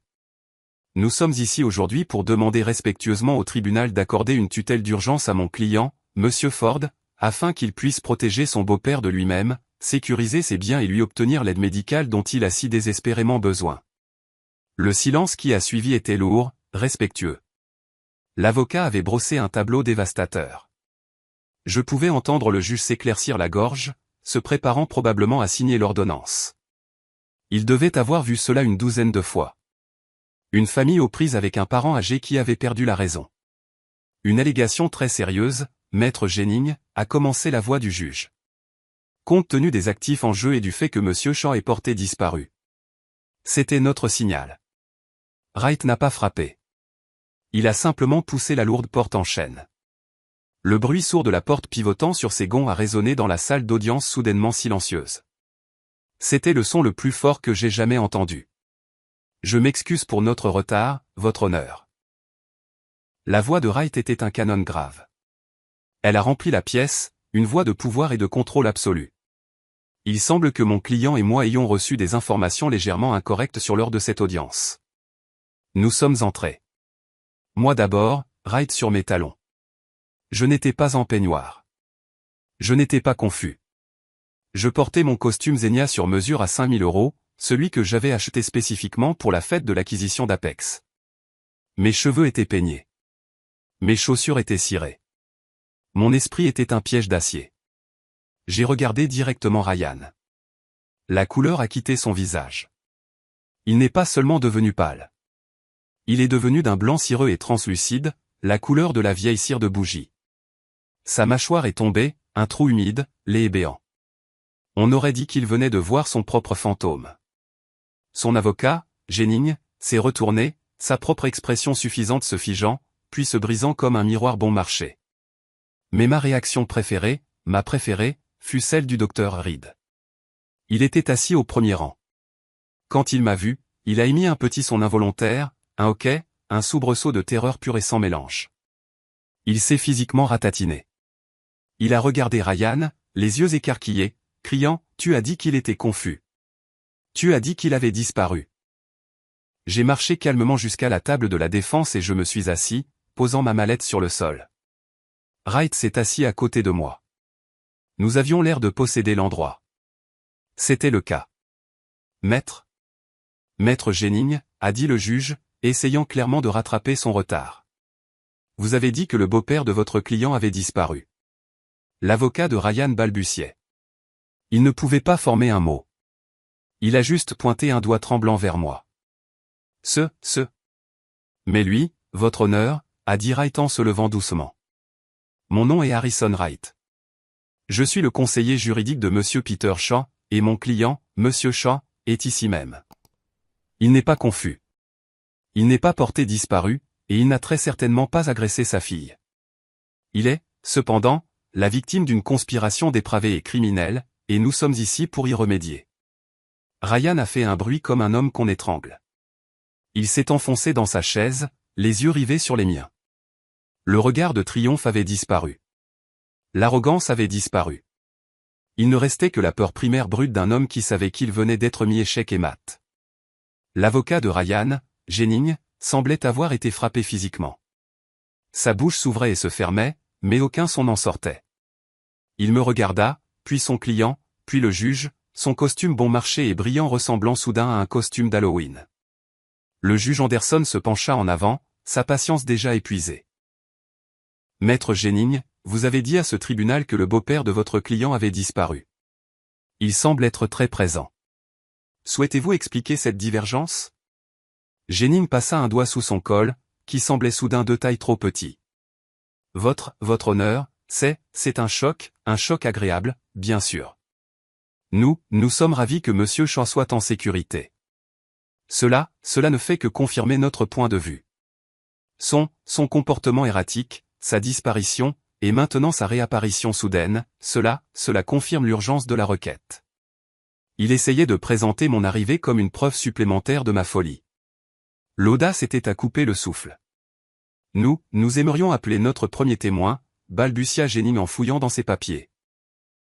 Un homme qui peut parler directement de l'état mental dégradé de Monsieur Shaw. Nous appelons le docteur Albert Reed. Un huissier appela le nom. Le docteur Reed, qui avait essayé de se fondre dans le banc en bois, sursauta comme s'il avait été électrocuté. Il se leva lentement. Son visage était luisant d'une sueur froide. Il regarda Ryan, les yeux écarquillés de panique, un appel silencieux et désespéré. Ryan le fixa en retour, son expression de pierre, ses yeux promettant la mort si Reed ne suivait pas le plan. Reed était un homme mort qui marchait. Il a pris la barre. Il a prêté serment. Sa main tremblait si fort qu'il pouvait à peine la garder sur la Bible. Docteur Reed. Commença Jennings, retrouvant son assurance. Vous êtes le médecin traitant de Monsieur Peter Shaw. Est-ce exact? Reed s'éclaircit la gorge. Oui, je l'ai consulté. Oui. Et selon votre opinion médicale professionnelle, docteur, quel est l'état mental actuel de Monsieur Shaw? C'était le moment. Reed devait s'engager. Il me regarda, juste une seconde, puis détourna rapidement le regard, se concentrant sur un point sur le mur du fond. Monsieur Shaw. Peter, il est dans un état de déclin sévère, dit Reed, sa voix un monotone rauque et étudiée. Il présente des signes classiques de démence à apparition rapide, de paranoïa, de perte de mémoire sévère, d'agitation. Il est profondément confus. À votre avis, est-il capable de gérer ses propres affaires? Absolument pas, dit Reed, le mensonge venant plus facilement maintenant. Il est un danger pour lui-même. Il est incapable de comprendre des questions financières complexes comme, disons, la vente d'une entreprise pour 60 millions d'euros. Il serait très susceptible à l'influence extérieure. Merci, docteur. Rien d'autre à ajouter. Un instant. La voix de Monsieur Wright trancha l'air de la salle comme une lame d'acier. Il se leva, non pas avec agressivité, mais avec une sorte de curiosité polie et létale. J'ai quelques questions pour le docteur, votre honneur. Le juge Anderson hocha la tête. Avocat. Wright se dirigea vers la barre des témoins. Il souriait. C'était le sourire le plus terrifiant que j'ai jamais vu. Docteur Reed, bonjour. Harrison Wright, conseil de Monsieur Shaw. Vous avez brossé un tableau bien sombre. Vous dites être le médecin traitant de Monsieur Shaw. Oui. Je supervise son cas. Je vois. C'est fascinant, dit Wright en sortant un petit dossier. Parce que j'ai le dossier médical complet de Monsieur Shaw ici, remontant à 20 ans. Son véritable médecin traitant, un certain docteur Harris Patel, le suit depuis 2 décennies, et son dernier examen physique il y a 3 mois l'a déclaré en parfaite santé pour un homme de son âge. Votre nom, docteur Reed, n'apparaît pas une seule fois. Alors, permettez-moi de reformuler, quand avez-vous commencé à superviser son cas? Reed était acculé. C'était une consultation privée à la demande de son gendre. Monsieur Ford était inquiet. Ah, Monsieur Ford était inquiet. Je vois. Et quand a eu lieu cette consultation privée? Je lui ai rendu visite chez lui plusieurs fois. Vous lui avez rendu visite, dit Wright en haussant un sourcil. Chez lui, des visites à domicile. Très démodé. Et quand l'avez-vous vu pour la dernière fois? Reed vit son ouverture. Il la saisit. Ce matin. Je suis allé chez lui ce matin à la demande de Monsieur Ford. Il était profondément agité. Il était confus. Il s'est enfui de la maison. Il criait. Cela a confirmé toutes mes craintes. Donc, vous l'avez vu ce matin, chez lui, a demandé Wright. Oui, vers 7 heures. C'est remarquable, a dit Wright, sa voix pleine d'une fausse admiration. Vraiment incroyable, parce qu'à 7 heures du matin, docteur Reed, Monsieur Shaw était assis dans mon bureau, en ma présence, parfaitement calme, buvant du café et se préparant pour cette même audience. Alors je vous le demande à nouveau, docteur, qui avez-vous vu exactement ce matin? Le sang quitta le visage de Reed. Il était pris dans un mensonge direct et vérifiable. Je dois m'être trompé d'heure. C'était hier. Passons à autre chose, a dit Wright en agitant une main dédaigneuse. Parlons de vos finances, docteur. Vous avez mentionné que vous étiez inquiet pour celles de Monsieur Shaw. Êtes-vous inquiet pour les vôtres? Jennings, l'avocat de Ryan, sursauta. Objection. Pertinence, votre honneur.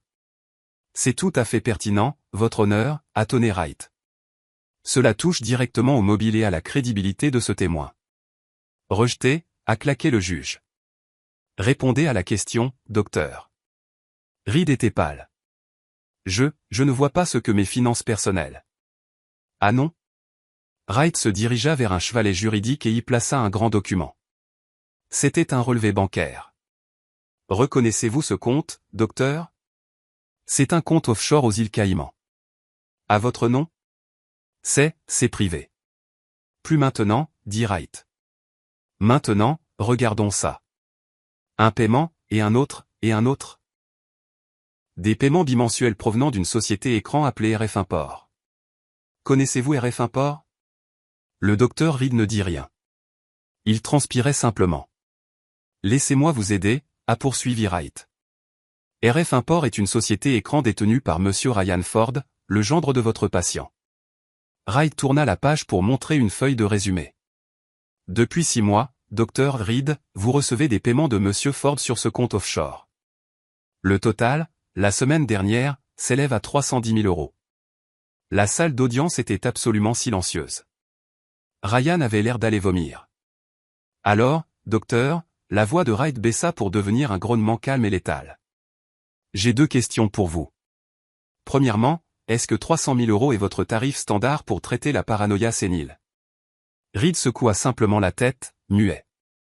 Deuxièmement, dit Reid en se rapprochant. Mon enquêteur a découvert que ce compte est directement lié à plusieurs sites de paris sportifs en ligne. Est-il vrai, Dr. Reid, que vous avez plus de 300 000 € de dette envers le bookmaker personnel de Monsieur Ryan Ford? Reid a craqué. Ce ne fut pas une lente décomposition. Ce fut une implosion complète et fracassante. Il laissa échapper un sanglot étranglé. Il me tenait, hurla-t-il, les mots s'arrachant de lui. Il possédait ma dette. Il a dit qu'il me ruinerait. Il a dit qu'il me dénoncerait au Conseil de l'Ordre. Il m'a dit que le vieil homme était déjà confus. Il a dit que ce serait facile. Il sanglotait maintenant. Un homme pathétique et brisé. Il a dit qu'il avait juste besoin d'un avis médical pour protéger sa famille. Il m'a donné la fiole. Il m'a dit quoi dire. C'était tout lui. Il a tout planifié. Il m'a forcé. Il s'effondra en avant, enfouissant son visage dans ses mains, tout son corps tremblant. Le juge regardait, horrifié. Les doigts de la sténographe volaient.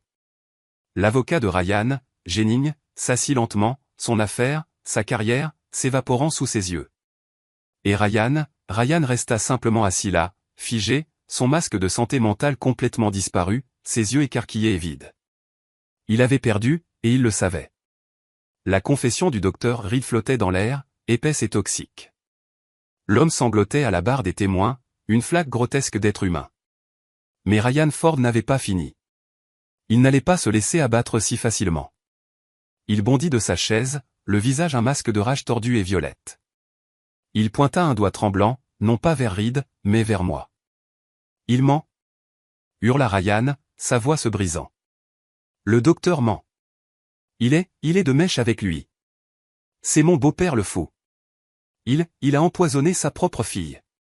C'est ce qui s'est passé. Il a agressé Emily au restaurant. Il est sénile. Il est violent. Arrêtez-le. Il se désagrégeait. C'était une tentative désespérée et chaotique de jeter de la boue dans toutes les directions, en espérant qu'une partie collerait. Son propre avocat, Jennings, resta simplement assis là, la tête dans les mains, ayant complètement abandonné. La salle d'audience était en plein chaos. L'huissier criait pour obtenir l'ordre. Le juge Anderson frappa de son marteau, le craquement sec coupant le bruit. Silence. Silence dans ce tribunal. La salle se calma. Le juge regarda l'épave sanglotante du docteur Reid. Il regarda le Ryan Ford hurlant et frénétique. Et puis il me regarda. J'étais le seul dans la pièce à être parfaitement calme. J'étais juste assis là, les mains croisées sur la table. Monsieur Shaw, dit le juge Anderson, sa voix basse et lourde. Vous êtes resté assis ici et avez écouté des accusations extraordinaires. La requête devant moi dit que vous êtes incompétent. Le témoin dit qu'il a été payé pour mentir à ce sujet et votre gendre vous accuse maintenant de tentative de meurtre sur votre propre fille. Avez-vous quelque chose à dire? C'était le moment. Monsieur Wright posa une main rassurante sur mon bras. Je me levai lentement. J'ai boutonné ma veste de costume. Je me suis tourné non seulement vers le juge, mais aussi vers le petit public stupéfait. Oui, votre honneur, j'en ai. Ma voix était calme. C'était la voix d'un PDG, pas d'une victime. La vérité, dis-je, est toujours plus simple que les mensonges. Et la vérité est la suivante. J'ai regardé Ryan. Ses yeux étaient écarquillés, brûlants de haine. Ma fille Emily a bien tenté de me droguer hier soir. C'est vrai. Elle a versé une poudre dans mon verre de vin. Une poudre que le docteur Reid ici présent, j'ai hoché la tête en direction du médecin sanglotant, a si gentiment fourni. Un médicament conçu pour me faire paraître confus, paranoïaque et sénile. J'ai fait une pause, laissant la salle absorber l'information. Mais elle a fait une erreur. Elle a bu le mauvais verre. Un hoquet collectif s'éleva de la galerie. Les yeux du juge Anderson s'écarquillèrent. Ça, ai-je poursuivi, c'est le quoi. Mais le pourquoi. Le pourquoi est tellement plus intéressant, et il a tout à voir avec mon gendre. J'ai tourné toute mon attention vers Ryan. Votre honneur, mon gendre, Ryan Ford, a orchestré toute cette affaire, mais ses motifs ont été mal compris, même par moi, jusqu'à 6 heures ce matin. J'ai vu une lueur de nouvelle peur dans les yeux de Ryan. La peur de l'inconnu. Il n'a pas fait ça juste pour mettre la main sur mes 60 millions d'euros. Il l'a fait parce qu'il était désespéré. J'ai laissé le mot flotter dans l'air. Vous voyez, depuis un an, Monsieur Ford me pose des questions étranges sur mon entreprise. Pas sur les bénéfices, pas sur les options d'achat d'actions, sur la logistique. Sur mes conteneurs d'expédition, ceux que nous utilisons pour expédier des composés biologiques hautement contrôlés dans le monde entier. Le visage de Ryan passa du blanc à un gris verdâtre maladif. Il savait où j'allais. Je pensais qu'il était juste curieux, ai-je dit. Mais il ne l'était pas. Il m'utilisait. Il utilisait les voies d'expédition propres et approuvées par le gouvernement fédéral de mon entreprise pour faire entrer en contrebande ses propres marchandises illégales dans ce pays. L'avocat de Ryan, Jennings, qui avait été vaincu, leva soudain les yeux, son visage un masque de pure terreur. Il n'en avait clairement aucune idée. Mon accord de 60 millions d'euros n'était pas son but, votre honneur. C'était son problème. C'était sa condamnation à mort. J'ai regardé à nouveau le juge qui se penchait en avant, suspendu à chacun de mes mots. Parce qu'au moment où j'ai signé cette vente, cela a déclenché un audit fédéral obligatoire de fond en comble de chaque actif, de chaque compte bancaire et de chaque manifeste d'expédition des 5 dernières années. Un audit qui devait commencer la semaine prochaine. Je me suis retourné vers Ryan. Il secouait la tête en murmurant « Non, non, non ». Ryan savait qu'il était fini, ai-je dit, ma voix résonnant dans la salle morte et silencieuse. Il savait que l'audit l'exposerait. Il savait que le FBI serait à sa porte. Alors, il a mis son plan d'urgence à exécution. Il ne pouvait pas arrêter l'audit, mais il pouvait y échapper. Son plan était simple. Droguer son beau-père confus. Faire déclarer par son médecin corrompu que j'étais sénile. Faire en sorte que sa marionnette, ma fille, l'aide à demander au tribunal une mise sous curatelle d'urgence. Et une fois qu'il aurait le contrôle légal de mes 60 millions d'euros, il allait disparaître. Il allait prendre le travail de ma vie et fuir le pays, laissant ma fille porter le chapeau pour tout. C'est là que Ryan a craqué. Ce n'était pas un mot. C'était un rugissement. Un cri primal de rage pure et acculée. Vieux salaud. Il a sauté par-dessus la table de la défense, sa veste de costume volant, son visage violet, ses mains griffues, visant ma gorge. Il était rapide, mais pas assez. Avant même qu'il ait franchi la table, 2 hommes au dernier rang se sont levés. Ce n'étaient pas des huissiers. Ils étaient grands, en forme et portaient des costumes qui ne venaient pas d'un grand magasin. Ils se sont déplacés avec une vitesse terrifiante. Ils ont intercepté Ryan en plein vol, le plaquant au sol dans un enchevêtrement de membres et de laine chair. Il a heurté le sol avec un bruit sourd et écœurant.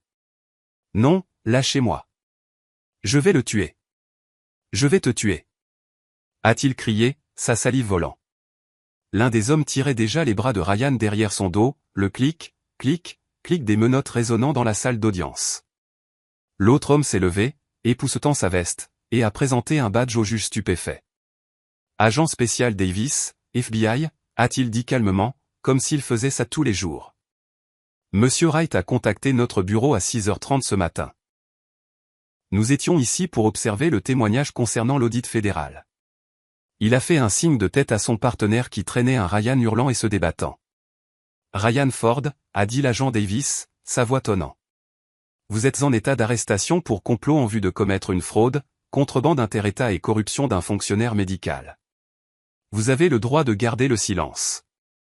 Je suis resté là à regarder. J'ai regardé le docteur Reed sangloter à la barre. J'ai regardé Ryan, mon gendre, un animal ruiné et hurlant, traîné hors de la salle d'audience. J'ai regardé Monsieur Wright, qui rangeait calmement sa mallette. La guerre était finie, et j'avais gagné. La salle d'audience a sombré dans le chaos. Le juge Anderson frappait de son marteau, mais le bruit des agents du FBI maîtrisant Ryan et du docteur Reed se lamentant à la barre des témoins le couvrait. L'huissier a finalement annoncé que l'audience était suspendue indéfiniment. Ryan et Reed ont tous deux été emmenés menottés. Je les ai regardés partir, les yeux de mon gendre brûlant d'une haine si pure qu'elle en était presque belle. Ils ne se cachaient plus. Le monstre était enfin pleinement exposé. Wright m'a tapé sur l'épaule. « C'est fini, Peter. »« Non, » ai-je dit, la voix lourde. « Pas encore. Il y a une dernière chose. » Je ne l'ai pas attendu. Je suis sorti du palais de justice, passant devant les journalistes stupéfaits qui criaient déjà mon nom, et je suis monté à l'arrière de ma voiture. J'ai dit à mon chauffeur de m'emmener à l'hôpital Saint-Jude. Le chaos de la salle d'urgence s'était calmé. Maintenant, Emily était dans une chambre privée au 4e étage, le service psychiatrique. Un policier à l'air ennuyé était assis devant sa porte. Il m'a reconnu grâce aux informations, qui explosaient déjà sur toutes les télés du hall, et il a hoché la tête, me laissant passer. J'ai poussé la porte. Elle était assise dans le lit d'hôpital, baignée dans la dure lumière de l'après-midi. La perfusion était toujours scotchée à son bras. Son visage était pâle et marbré, ses cheveux un désordre emmêlé. Ce n'était pas mon Émilie brillante et pleine de vie. C'était une coquille vide. La télévision dans le coin de sa chambre était allumée, le volume bas. Un présentateur de nouvelles locales parlait avec urgence, mené hors du palais de justice menotté. Ryan Ford, gendre du philanthrope milliardaire Peter Shaw, a été arrêté pour des accusations de contrebande et de fraude fédérale. Il montrait les images, la vidéo de Ryan me plaquant, des agents du FBI le maîtrisant. Emily regardait, tout son corps tremblant, des larmes silencieuses coulant sur son visage, créant des taches sombres et humides sur la fine blouse d'hôpital. Elle a levé les yeux quand je suis entré. Ses yeux étaient écarquillés, non pas de culpabilité, mais de la terreur d'être prise. « Papa » a-t-elle murmuré, sa voix un croassement brisé. « Papa, quoi, qu'est-ce qui s'est passé ?»« Je viens de me réveiller. J'ai vu ça aux infos, Ryan. Qu'est-ce qu'ils lui ont fait ?» Elle mentait. Même maintenant, après tout, son premier instinct était de mentir. De jouer la victime, de prétendre qu'elle n'était qu'une spectatrice confuse et innocente dans les décombres de la vie qu'elle avait aidé à détruire. Je n'ai pas élevé la voix. Je n'ai pas crié. Je ne ressentais rien d'autre qu'une fatigue profonde, jusqu'aux os. La rage avait disparu, consumée dans la salle d'audience. Il ne restait que les cendres. Je me suis dirigé vers la fenêtre et je suis resté là, à regarder la circulation de la ville. Ils l'ont arrêté, Emily, ai-je dit, ma voix plate. Mais pourquoi ? Sanglota-t-elle en s'agrippant à la fine couverture de l'hôpital. Contrebande, fraude, je ne comprends pas papa, je ne savais pas. Je jure que je ne savais pas qu'il faisait tout ça. Je pensais juste. Je me suis tourné pour la regarder. Son beau visage, si semblable à celui de sa mère, était tordu en un masque de tromperie. Et pour la première fois, je l'ai vue clairement. Non pas comme ma fille, mais comme sa complice. Tu savais, Emily, ai-je dit. Ma voix était calme, mais elle a tranché ses faux sanglots comme un rasoir. Elle a arrêté de pleurer, son souffle se coupant. Quoi ? Tu savais, ai-je répété en me rapprochant du lit. Tu ne savais pas pour la contrebande. Je te l'accorde. Il était probablement assez malin pour te tenir à l'écart de cette partie. Mais tu savais pour le reste. Non, papa. Tu savais que tu allais me droguer, ai-je dit, ma voix inflexible. Tu savais que tu allais à une audience ce matin pour me faire déclarer fou. Tu savais que le docteur Reed était un imposteur. Tu savais que tu aidais ton mari à voler 60 millions d'euros à ton père. Ça, tu le savais. Elle m'a regardé, les yeux écarquillés de panique. Les mensonges avaient disparu. Seule la vérité restait. Tu l'as choisi, Emily, ai-je dit, la lassitude m'envahissant. J'ai passé 40 ans à construire une vie pour nous, pour toi. Il a passé 6 mois à te murmurer du poison à l'oreille. Et tu l'as choisi. Tu as choisi l'argent. Ce n'était pas comme ça, a-t-elle plaidé, les larmes maintenant réelles. Il m'a convaincu. Il a dit que tu perdais la tête. Il a dit que tu allais perdre l'argent. Il a dit que c'était le seul moyen de te protéger. Et tu l'as cru, ai-je demandé. Tu as cru l'homme qui ne pouvait pas garder un emploi plutôt que le père qui t'a donné le monde? Tu l'as cru au point que c'est toi qui tenais la fiole. C'est toi qui l'as versé dans mon verre. Elle n'avait pas de réponse. Elle s'est juste effondrée, se repliant sur elle-même. Ses sanglots maintenant le son brut et laid du vrai désespoir. Le son d'une personne qui avait tout perdu. Je suis resté là longtemps à regarder ma fille pleurer. J'avais gagné. J'avais protégé mon héritage. J'avais démasqué les criminels. Mais j'avais perdu ma petite fille. Je l'avais perdue il y a des années et je n'avais tout simplement pas voulu le voir. Il est parti, Émilie, ai-je finalement dit, ma voix vide d'émotion. Et la femme qui a essayé de me droguer, elle est partie aussi. Je ne sais plus qui tu es. Le souffle d'Émilie se coupa, et ses yeux, qui avaient été ternes, étaient maintenant écarquillés d'une nouvelle sorte de terreur. La prise de conscience de ce qu'elle avait fait et de ce que cela signifiait s'abattait enfin sur elle. La prison, a-t-elle murmuré, sa voix tremblante. Oh mon Dieu, papa.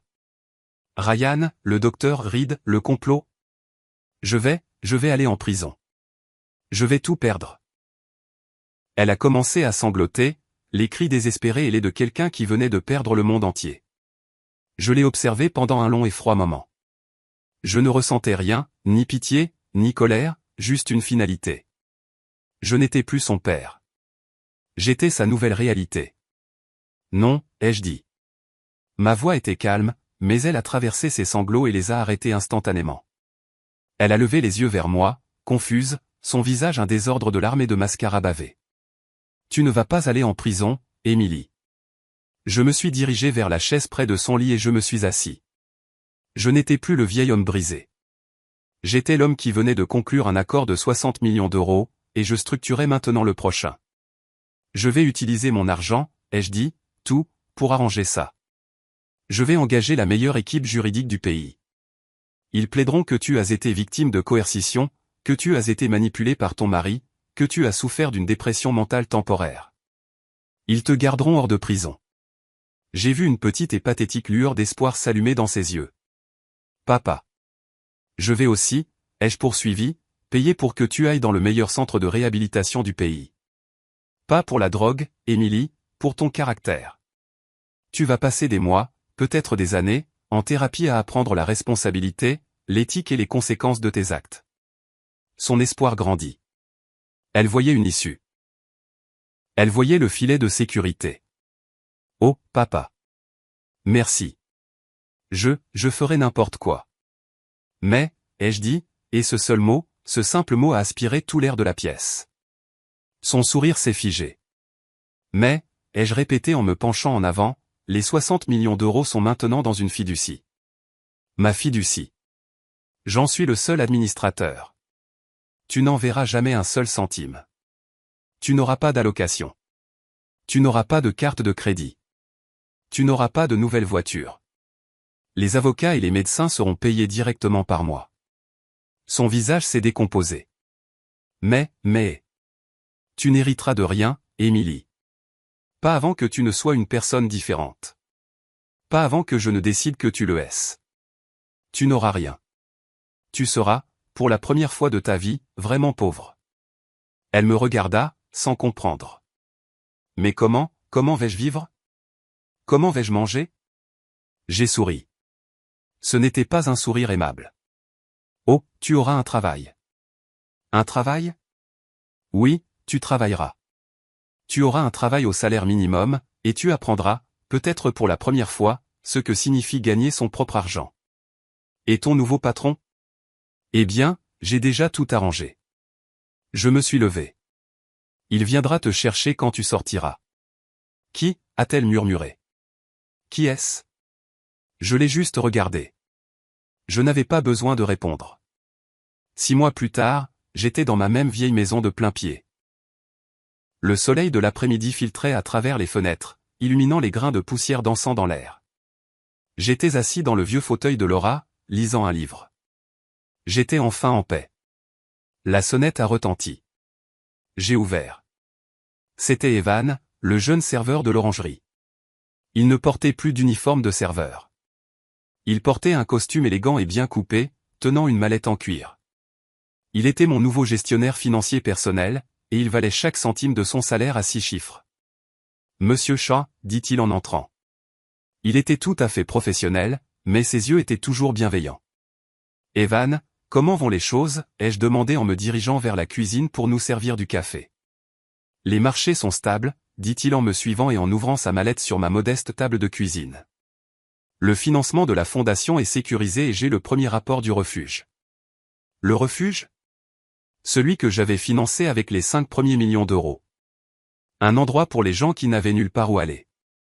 Et, ai-je demandé. Evan a baissé les yeux sur son rapport. Emily Shanford a terminé sa première semaine de travail complète. Elle est de nuit. Son superviseur dit qu'elle était obéissante mais lente.